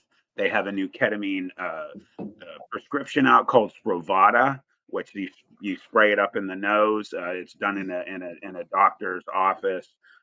They're finding extremely good results from and I understand that, but I have a healthy distrust of doctors. I'll leave it at that. There's and I know there's good, and they've done some really good, but something's happened in my past that has really had me look into it so very, very, very deep, and I have had the same doctor for 25 years, and he's a really good guy. Now you can get a guy like that. You can get a guy like that that you can trust. Yeah, he's one of those people that I can text him at any time. Yeah, he's like one of my lawyers. Like during this whole war, people were like, he doesn't have a lawyer. Now I had two of them, and they were giving me counsel, and they kept suggesting, to hold on before I sued, because suing people is very expensive. People throw that around like it's nothing. Like, yeah, you said that I'm going to sue you. You better have $5,000 and a damn good lawyer, because you got to prove everything that they're saying. Right. And you got to prove also that you were not guilty of what they're saying you're guilty of. So defamation, libel, and slander, the proving of it is something else. You have to be able to do that. Now, once it was done, you could say, yeah, let's do this, let's do that. Mm-hmm. So I knew what I could say, what I couldn't say, and I knew, how to get them to, do what they were going to do. And at any given time, you can do it, but it costs a lot of money, and you better be ready, because it's a lot of pain in the ass. Because I sued an apartment complex, and that was a giant pain in the ass. It should have been a slam dunk for mold problems. It turned into a big old long struggle. Mold is horrible. Yeah, it is. It's really bad. It was black mold. It should have been an easy thing, but now they fight back, and you have to fight. And even people in the wrong will fight back. And so deeper pockets, that's the issue. Mm-hmm. So that was the thing. I told the people that I was fighting with too. I said, let's see how deep your pockets are, because once you go there, it can lead down a road of mutually assured destruction. You'll beat them eventually, but you probably won't get anything out of it, and then you'll just be out of a lot of money. And so you have to really weigh that if you really want to waste that much money on it. Now the war's coming to a conclusion, and didn't have to sue people. A lot of things were said and done on both sides, and so, I lost my cool at times, and who wouldn't? I mean, you're under attack 24/7, and people are up there just saying the most horrible things that they can think of out of the top of their heads about you, and mixing in half truths with truths and whatever. And there was a lot of them. I mean, there was a huge coalition, an organization. Basically, they were together against me. There were several channels, and at times I felt like I was alone. I know I wasn't, but I felt like I was fighting a war. Again, I was, but by myself. I know that I wasn't. I know that there were people that supported me. But in the end, what could anybody really do? I mean, you have to endure it. Mm-hmm. And it was 6 months of absolute hell. But at any time, you can take, $5,000, $10,000, $15,000 and sue the people you need, because that's what's going to cost, and get it done. And then, of course, if you win, they incur the court costs and everything else. But there's no guarantees. It's like I said, everything is a gamble. And do you want to put all that money into it?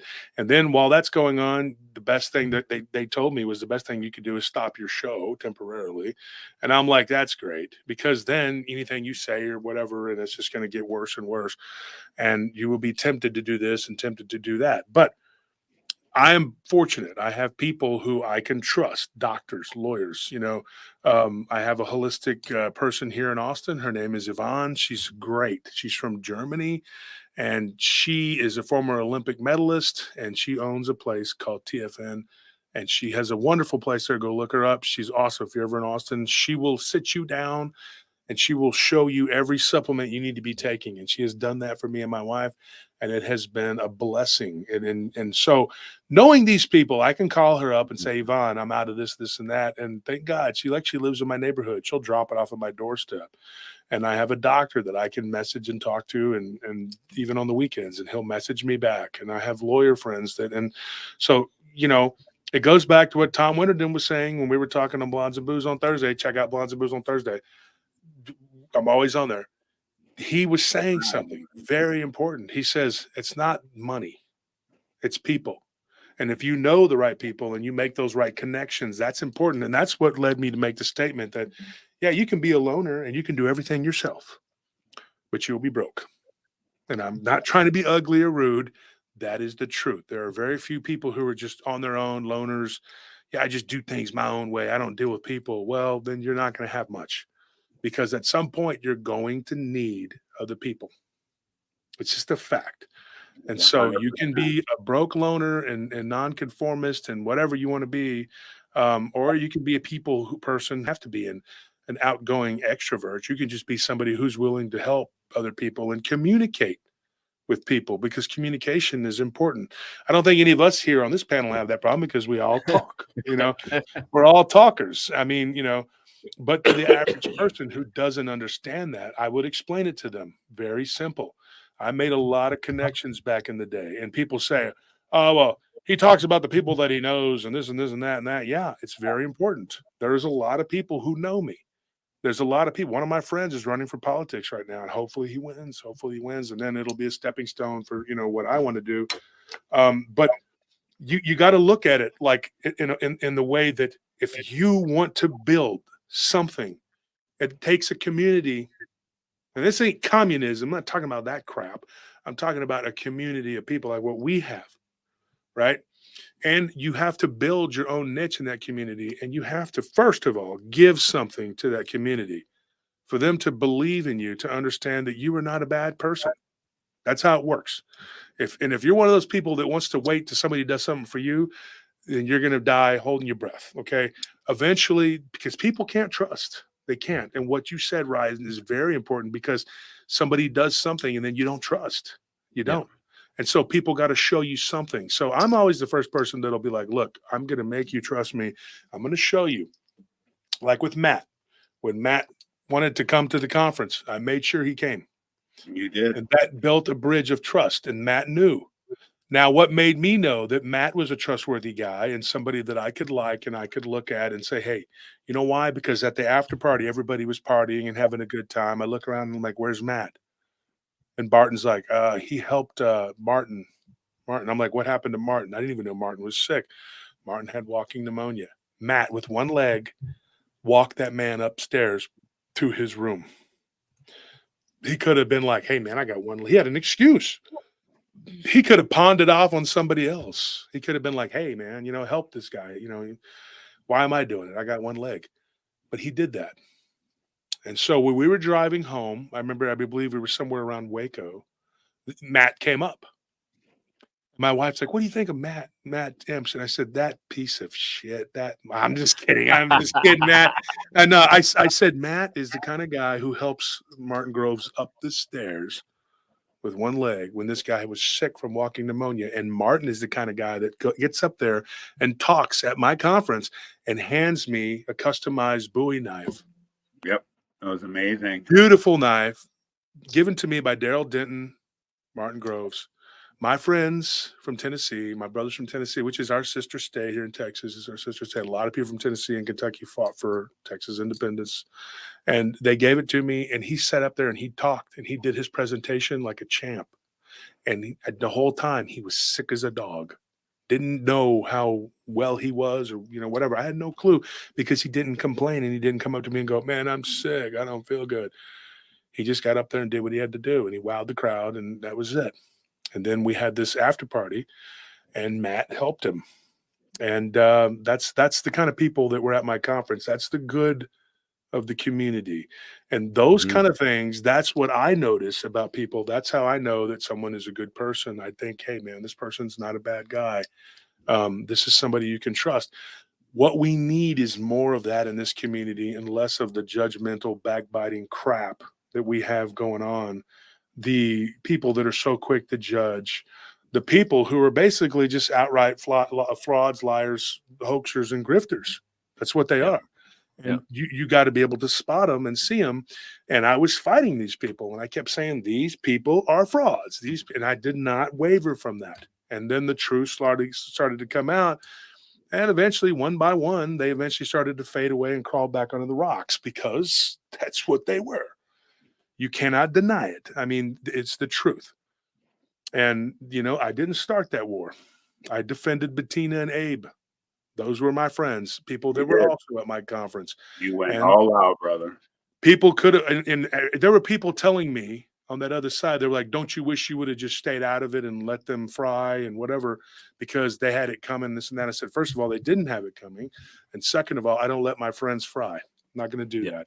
Even though I thought going into this was a bad idea. And Bettina, she messaged me the third or fourth night after this thing started. And she says, I told you we should have just left them alone and not fought back. And I said, what in the hell? I said, Bettina, you're a woman and they went after you and you were standing alone. And Abe is a very small channel, not a big, well-known guy. So they thought it would be easy. I was like, but I'm going to help you. I'm going to do this. And I don't think she really thought how committed I was to doing it, because that person, they came to me and they said, hey, we don't want to fight you. We want peace with you.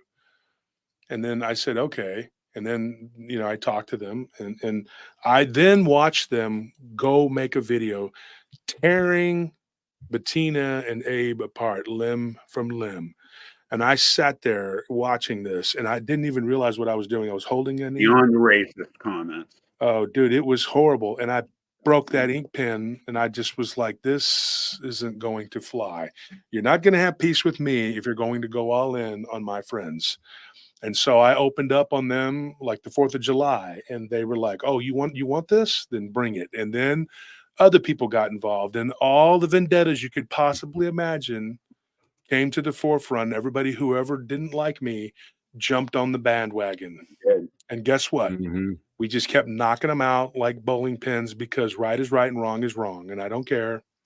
I don't care. I would do it again for anybody on this panel right here. Because if people are going to go after people that I care about, you better be ready because I'm bringing it. And even though some of these channels appeared to be bigger and stronger and more organized than us, they weren't. Yep. And thank God for Social Blade and the conversation I had with Truth from Impromptu Truth. If you don't know who he is, he's an African-American guy. His brother, they're twins, Truth and Bass. Truth calls me up and he says, hey, man, me and Barton want to have a talk with you. Barton gets on the phone. Did not know anything about this. Never had a reason to. They said, look up Social Blade. And I was like, what is Social Blade? And they said, Social Blade will tell you who's a pretender and who's a contender. And I'm like, oh, thank God. What is this? Tell me, more. And then I threw it out there. When I did that, there were other people who got involved and said, oh, you want to bring up Social Blade? And they were mad. And I was like, why are you mad? If you're pissed off because we brought up Social Blade, then you have something to hide. And so then it just became, everybody against me and whoever was speaking the truth, Barton and the twins and Bettina and everybody who was on that team. I guess you could throw Matt in with us too. I mean, everybody who was on our side. I mean, yeah, we all did. And it was like, hey, man, I took on a lot of attacks. There was a lot of things that happened behind the scenes that people didn't know about. We were being threatened. We had people showing up around our house with Oklahoma license plates. My guards were catching it. We were turning them in, and it got scary. I mean, it got bad. These people were telling other people that they had done witchcraft and that they had come into my house, astral projecting. Strange too, because they were telling these people what they saw us doing, which was correct. They saw us sitting at the table, test playing my wife's board game. How would they know that unless they did what they said they did? Yep. And one guy defected. He was scared because of what they were saying that they did. And he was like, okay, this is going to sound crazy. He goes, but this is what they're saying they're doing. And they have cursed you and they've built an altar in your house. The things that they did, me, Bettina, Barton Nunley and his wife, Phil Stern, I would say, what's his name? Curtis Turner, Clough, Chris Clough, a bunch of people were claiming that they were being attacked at night. Something was grabbing them, choking them, waking up, not being able to breathe. At least a dozen people that were my friends and associates. And one of them, I'm not going to say his name. I just call him the Voodoo King. He bragged. He says, "I'm striking at you." He goes, "And I'm going to deal with you in my way." And he said, "I'm going to go after you and everyone that came came to your aid." And so after that proclamation is when all this stuff happened. Now, did he do it? Was he behind it? I don't know. I can't say for sure. But if you look at the threats that were leveled and everything that was said and done, yeah. I mean, obviously these people, they were very, very nasty into what they were doing. And other people who didn't even know what was going on, that just kind of saw it in passing, they were like, oh, well, you should just block and delete. I'm like, if you could just block and delete an entire war, that would be great. That would be awesome. But that's not how it works in the real world. Now things are settled down. People have gone to their respective corners. I'm sure there will always be things that will come our way, but we have proven as a community that we can rise above it and people can forgive and forget. Some of those people that said those incendiary, nasty, inflammatory things towards me, I forgive them. I don't care. It's in my rearview mirror. And as far as I care, as far as I know, it's over. They don't say anything about me. I'm not going to bring their names up. I didn't say any names tonight. I won't. I'm not going to say anything. There's only one of them now that's out there running around. Like I said, I call him the Voodoo King. He's the guy who will never give up. He will always be my enemy. He has said that. Karma is a real thing, Josh, that I have seen in action, more powerful over the last 6 months than I have ever seen in my life. It will come for him. It will. Yeah. Yeah. And eventually all the things that you do will come back to you. You don't walk away unscathed. It will always return. And there are people who really believe that short-term gratification is worth their eternal soul. But Jesus tells us, what does it benefit a man to gain the world if you lose your soul? Yep. It doesn't at all. It's not gonna help you. Their goal was to eventually drive everybody away, and they kept bragging, "Oh, people don't want to work with Josh Turner. They're turning away from finally seeing him for the menace that he is." And I'm going like, I have not had one person turn me down to come on their show, or to come on my show. Nobody is saying, "Hey, wait a minute." You're full of controversy. We don't want you around. Get out of here. Get out of here, boy. You bother me. Nobody's done that. It was like a cartoon the way they were talking. On my show about you, Josh, I would love for anyone on YouTube in our niche, in our genre, to point out someone else whose family every year in, year out, buys thousands of dollars worth of meat, refrigerators for people who don't have it, take care of the less fortunate than you guys. I don't see anybody else doing it. And I never ask people to say anything. I don't tell anybody. No, you don't. That's from me. I've been so impressed, and I have nothing but love for everybody that I am related to. I consider you all my family. I really do. I've said this before, and I mean this. People can laugh and say, "Oh yeah, whatever." I would go through the 9 circles of hell for every single one of my friends that I I've believe made. that. I would go to battle, real battle, and yank on somebody from my friends here. period. I love my friends. I love every one of you guys. I know many Ditto, of you man. say Ditto that, from me, man.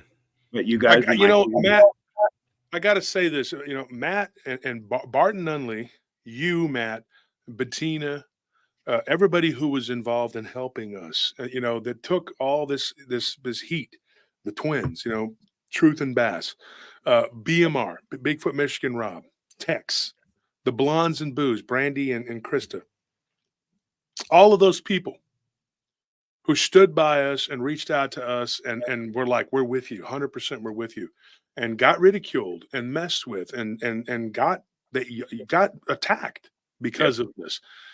You know, I was on my show, you know, a couple of weeks ago, and Kyle Filson, good friend of mine from Expanded Perspectives, him and what's his name, Cam, they were in the chat, and after the show, they called me and they talked to me. It's like 1:30 in the morning or something, you know, and you could tell Kyle was tired, but they called me, just, are you okay? You know, just anything we can do, you know, anything.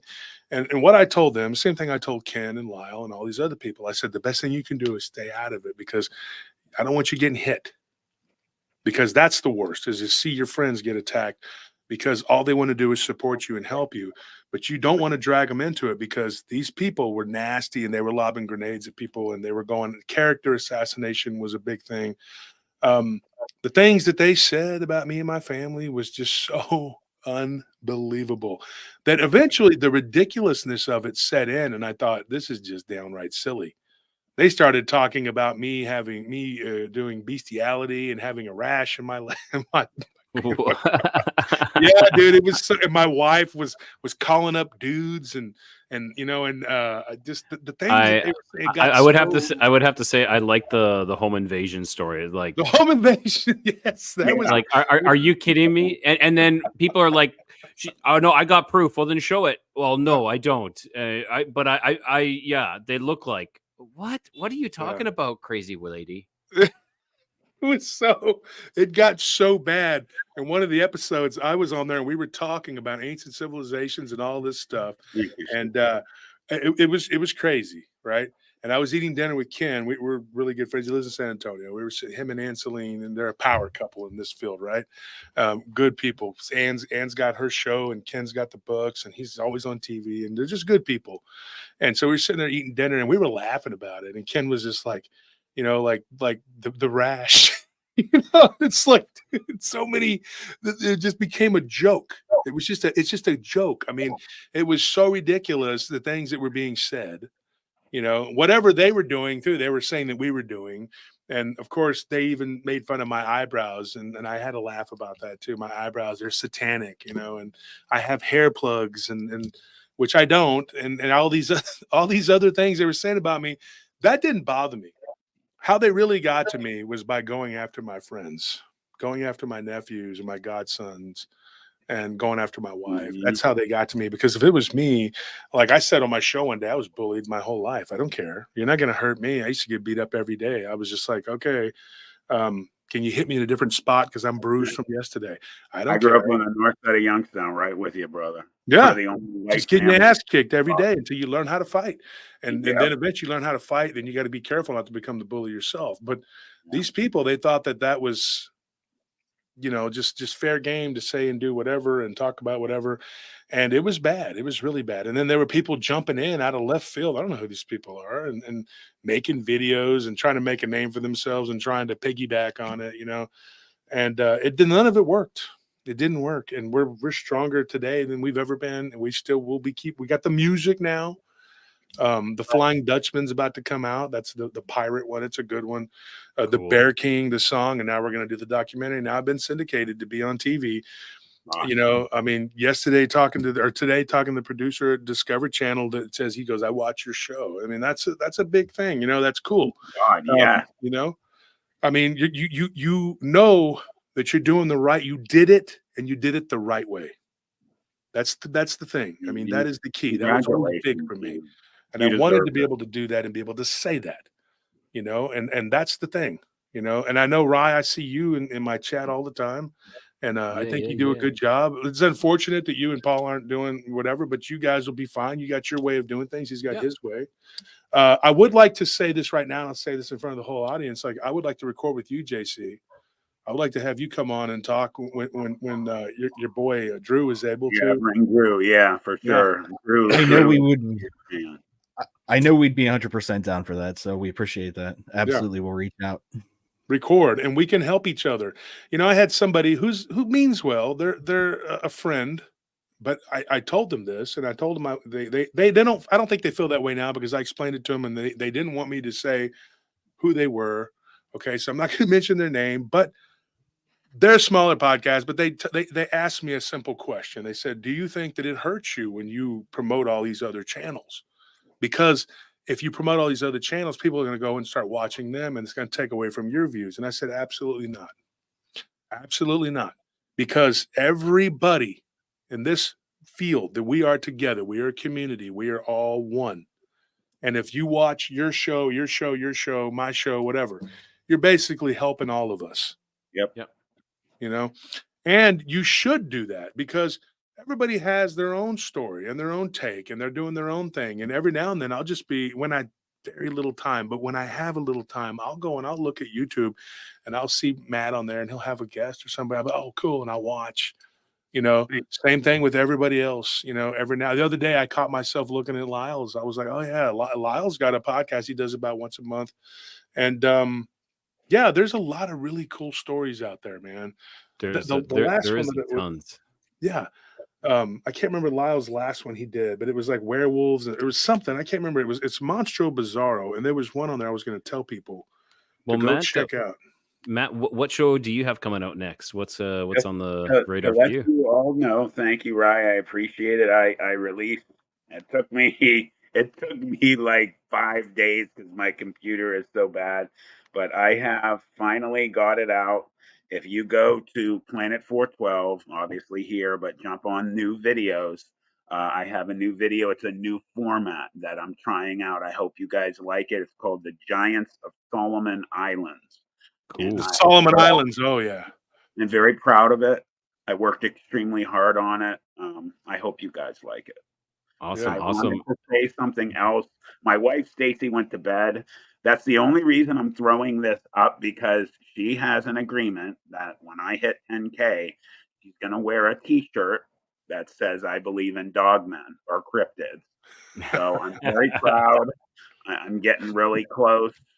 And I'm so unbelievably grateful to every single person. When I say I really love every one of you, I cannot tell you how much this means to me that my channel is doing well, and I just want to make it better for all of you. So thank you guys. I really appreciate it.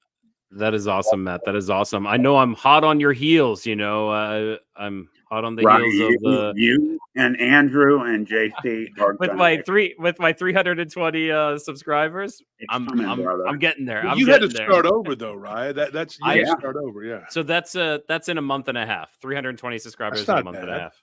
Not at all. I don't think that's that bad. JC, what are your numbers? What do you got?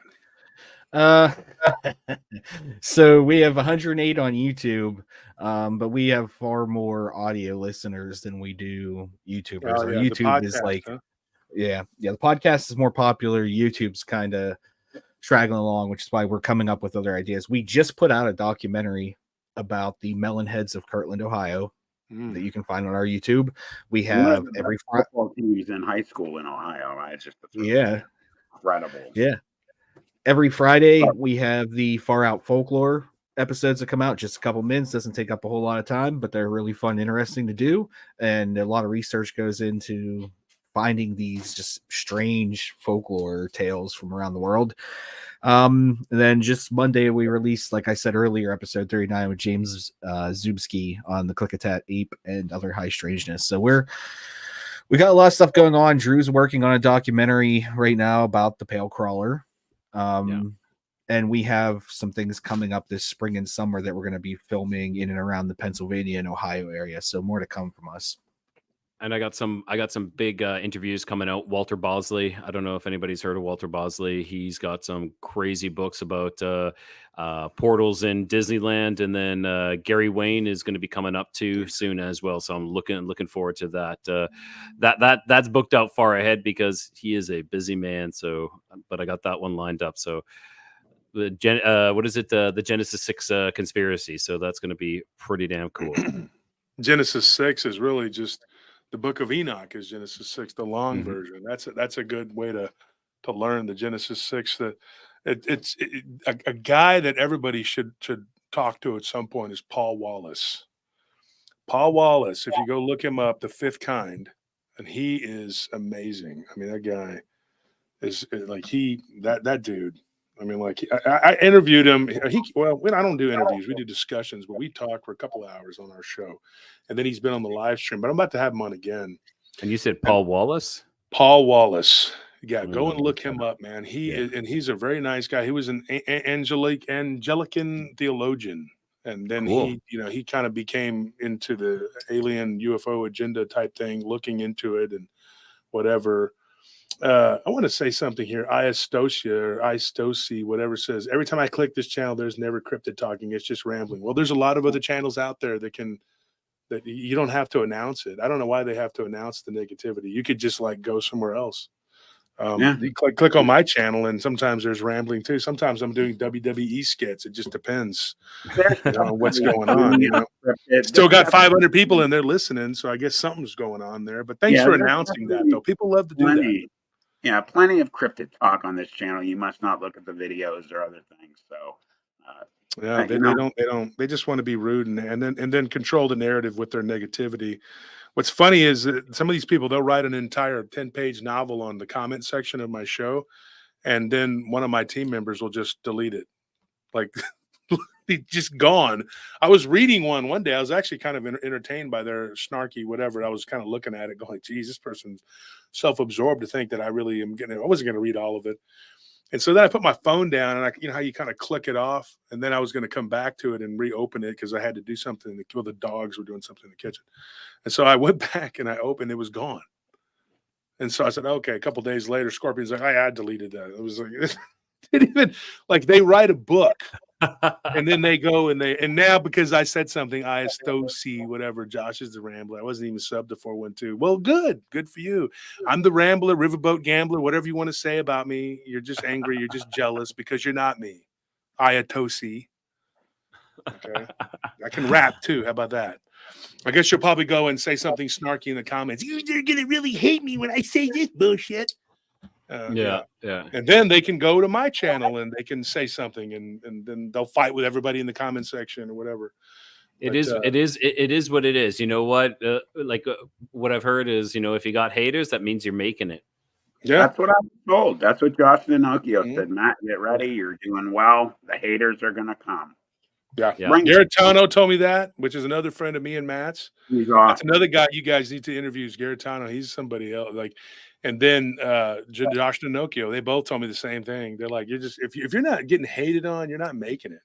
It's funny, like these women on TikTok and Instagram, they're like, "This for all my haters," and you're like, you got 12 followers. Like nobody's hating you because nobody knows who you are, and nobody cares. And your brain is just a life support system for your booty. So who's hating on you? Nobody's hating you. They wish they had haters. There's people literally that wish that they had haters for that comment. I mean, what's the point? There's no point. Ridiculous. Yeah. Leave. So let me say this. I think Holly took care of her. Yeah. No, I did it. Oh, you did it. I'll say this, right? When you're talking about Mexico and the skinwalker thing, one of the things you need to look into while you're down there is some of the reports of the chupacabra. And I can even give you a couple leads. I don't know exactly. I would love to. So in this area that I'm in, unfortunately, the chupacabra is a joke. Everybody you talk about is a joke. But I'm more than interested. I'm more than interested about the chupacabra. Yeah. If you're able to do that, once we, I know we're getting close to 3.5 here. Once we call it an end, by all means, if you could just send me a message, I got to get up. Speaking of our jobs, I got to get up early, and I'm an English tutor. That's what I do. So doing down here, I teach English, and I got to get up fairly early in the morning for that one. As always, brother, thank you. Is there anything that you want to announce before you leave, man?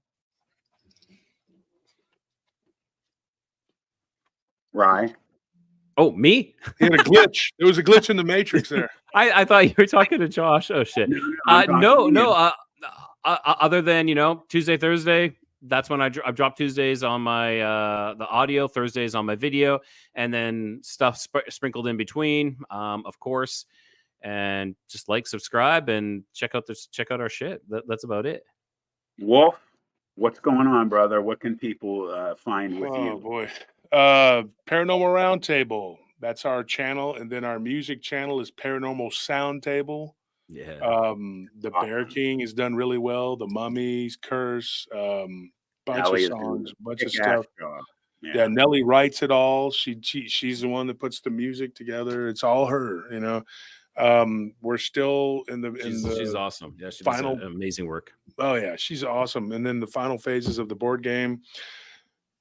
Nelly is like, I don't know how you say it, like a perfectionist. Somebody wants things to be perfect, and I tell her all the time that's impossible. But she wants things to be so. The board game is until it is the exact way she wants it. We're gonna have to wait on it. And I said, okay, fine. We're just gonna, whatever. And so we do have a deal set up with Ken Gerhard. He's going to be singing one of our songs. A lot of people don't know that Ken used to be in a band, and Ken sings very well. And Nelly wants him to sing one of the songs, so that's going to be interesting when that comes out. And then I have an idea for a song with Lyle Blackburn, but I have to approach him first and see what he wants to say about it. I know that his song came out for the video game Dead West. Is it called Dead West? And yeah, I just watched the video the other day, and David Weatherly, I believe, wrote that one. And when they were talking about writing it and doing all that, I was there. Just like when Lyle's book came out, I was at his house and I got to see the copy of it when it first, they send you the artist proof or the print or whatever, the author's proof. And so without Lyle, giving me the pep talk, I may not have written, without the support of Sibylla doing the artwork, Sibylla Irwin, very wonderful person, Ken Gerhard giving me advice, David giving me advice, and of course Barton. Those people, Barton Nunley in particular, is just very, very he's like my best friend. I talk to him like almost every day. He's a great guy.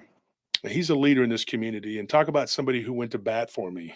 He didn't have to go up against those people, but he went straight in and went after them because he saw what was going on. And he was like, dude, this is not right. And they were trying to drum us out of this field. And I believe that if they would have succeeded, and they would have knocked out a lot of other people, and it would have just been a horrible grifter fest, and that's not what we want. Sadly, the guys that are smaller channels like you guys, these people, what they do is they buy their views, their subs. They use AI, fake generated stories. They buy likes. They buy comments even. Mm-hmm. And then you guys, the smaller channels, you're thinking, man, they're big, powerful channels, and they're really not. And Social Blade showed us that. Mm-hmm. In particular, one guy, he had, go look, it's in the PRT news. He had like 1 million and something subs or views taken, over 1 million views taken away. Yeah, the Voodoo King, go look.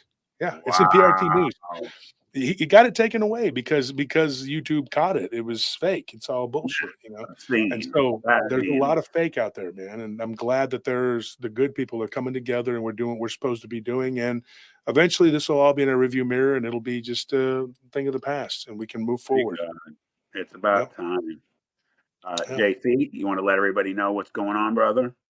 Yeah, I've already grifted enough tonight, and Holly has been awesome in sharing our channel and everything. So I just wanted to say again, thank you to every single person that joined us tonight, to everybody that's been generous, not just with monetary stuff, but with their prayers and energy and whatever else it might be towards Andrew and his family, and towards Matt, helping him too, and just towards everybody coming, liking, and subscribing all these channels and just hanging out with us. I mean, it seriously means a lot to me, having everybody here. I've been paying attention to the chat the whole night. I love interacting with the chat and bantering with the chat. It's one of my favorite things. So thank you all. God bless you all.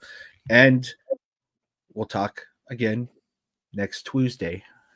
Yeah. Looking forward to it. And then I will finish up here. Just again, thank you, Josh. To our moderators. I'm going to get to Josh. Hold on one sec. Moderators, Holly Mangum, Larry Fisher was here. My wife Stacy went to bed. She has to substitute in the morning. Thank you to her. Catherine Gay has COVID, and she even stopped by. I'm so sorry, honey. I hope you get better. She's a nice person. She is. Andrew, brother, our prayers are with your son, Jensen. God bless him in the morning. We wish you nothing but the best for his surgery. Please let us know. And if you go to my Facebook page, I put a post out there about Jensen and how you can go to his PayPal and send money to Drew for his son. Just even if you buy them dinner, like tonight, me, Ryan, and JC bought them dinner. Coming from somebody that's gone through so many health issues and still am, people don't think about that's something that's really important to people that are going through a lot in a hospital. Like, just to have someone buy you dinner is huge. So thank you to everybody. Josh Turner, brother, man, I love you, man. I really do. You and your family are my family, and I can't thank you enough for being here. Yeah, no problem. I had a great time. We love you too, Matt. Thank you. Well, we are going to say goodbye, everybody. Guys, I will see you in the green room for a couple minutes afterwards. If you could just hang for 1 minute. We're going to say goodbye to everybody in the live stream. You were so amazing. We'll see y'all later next week or Saturday. For my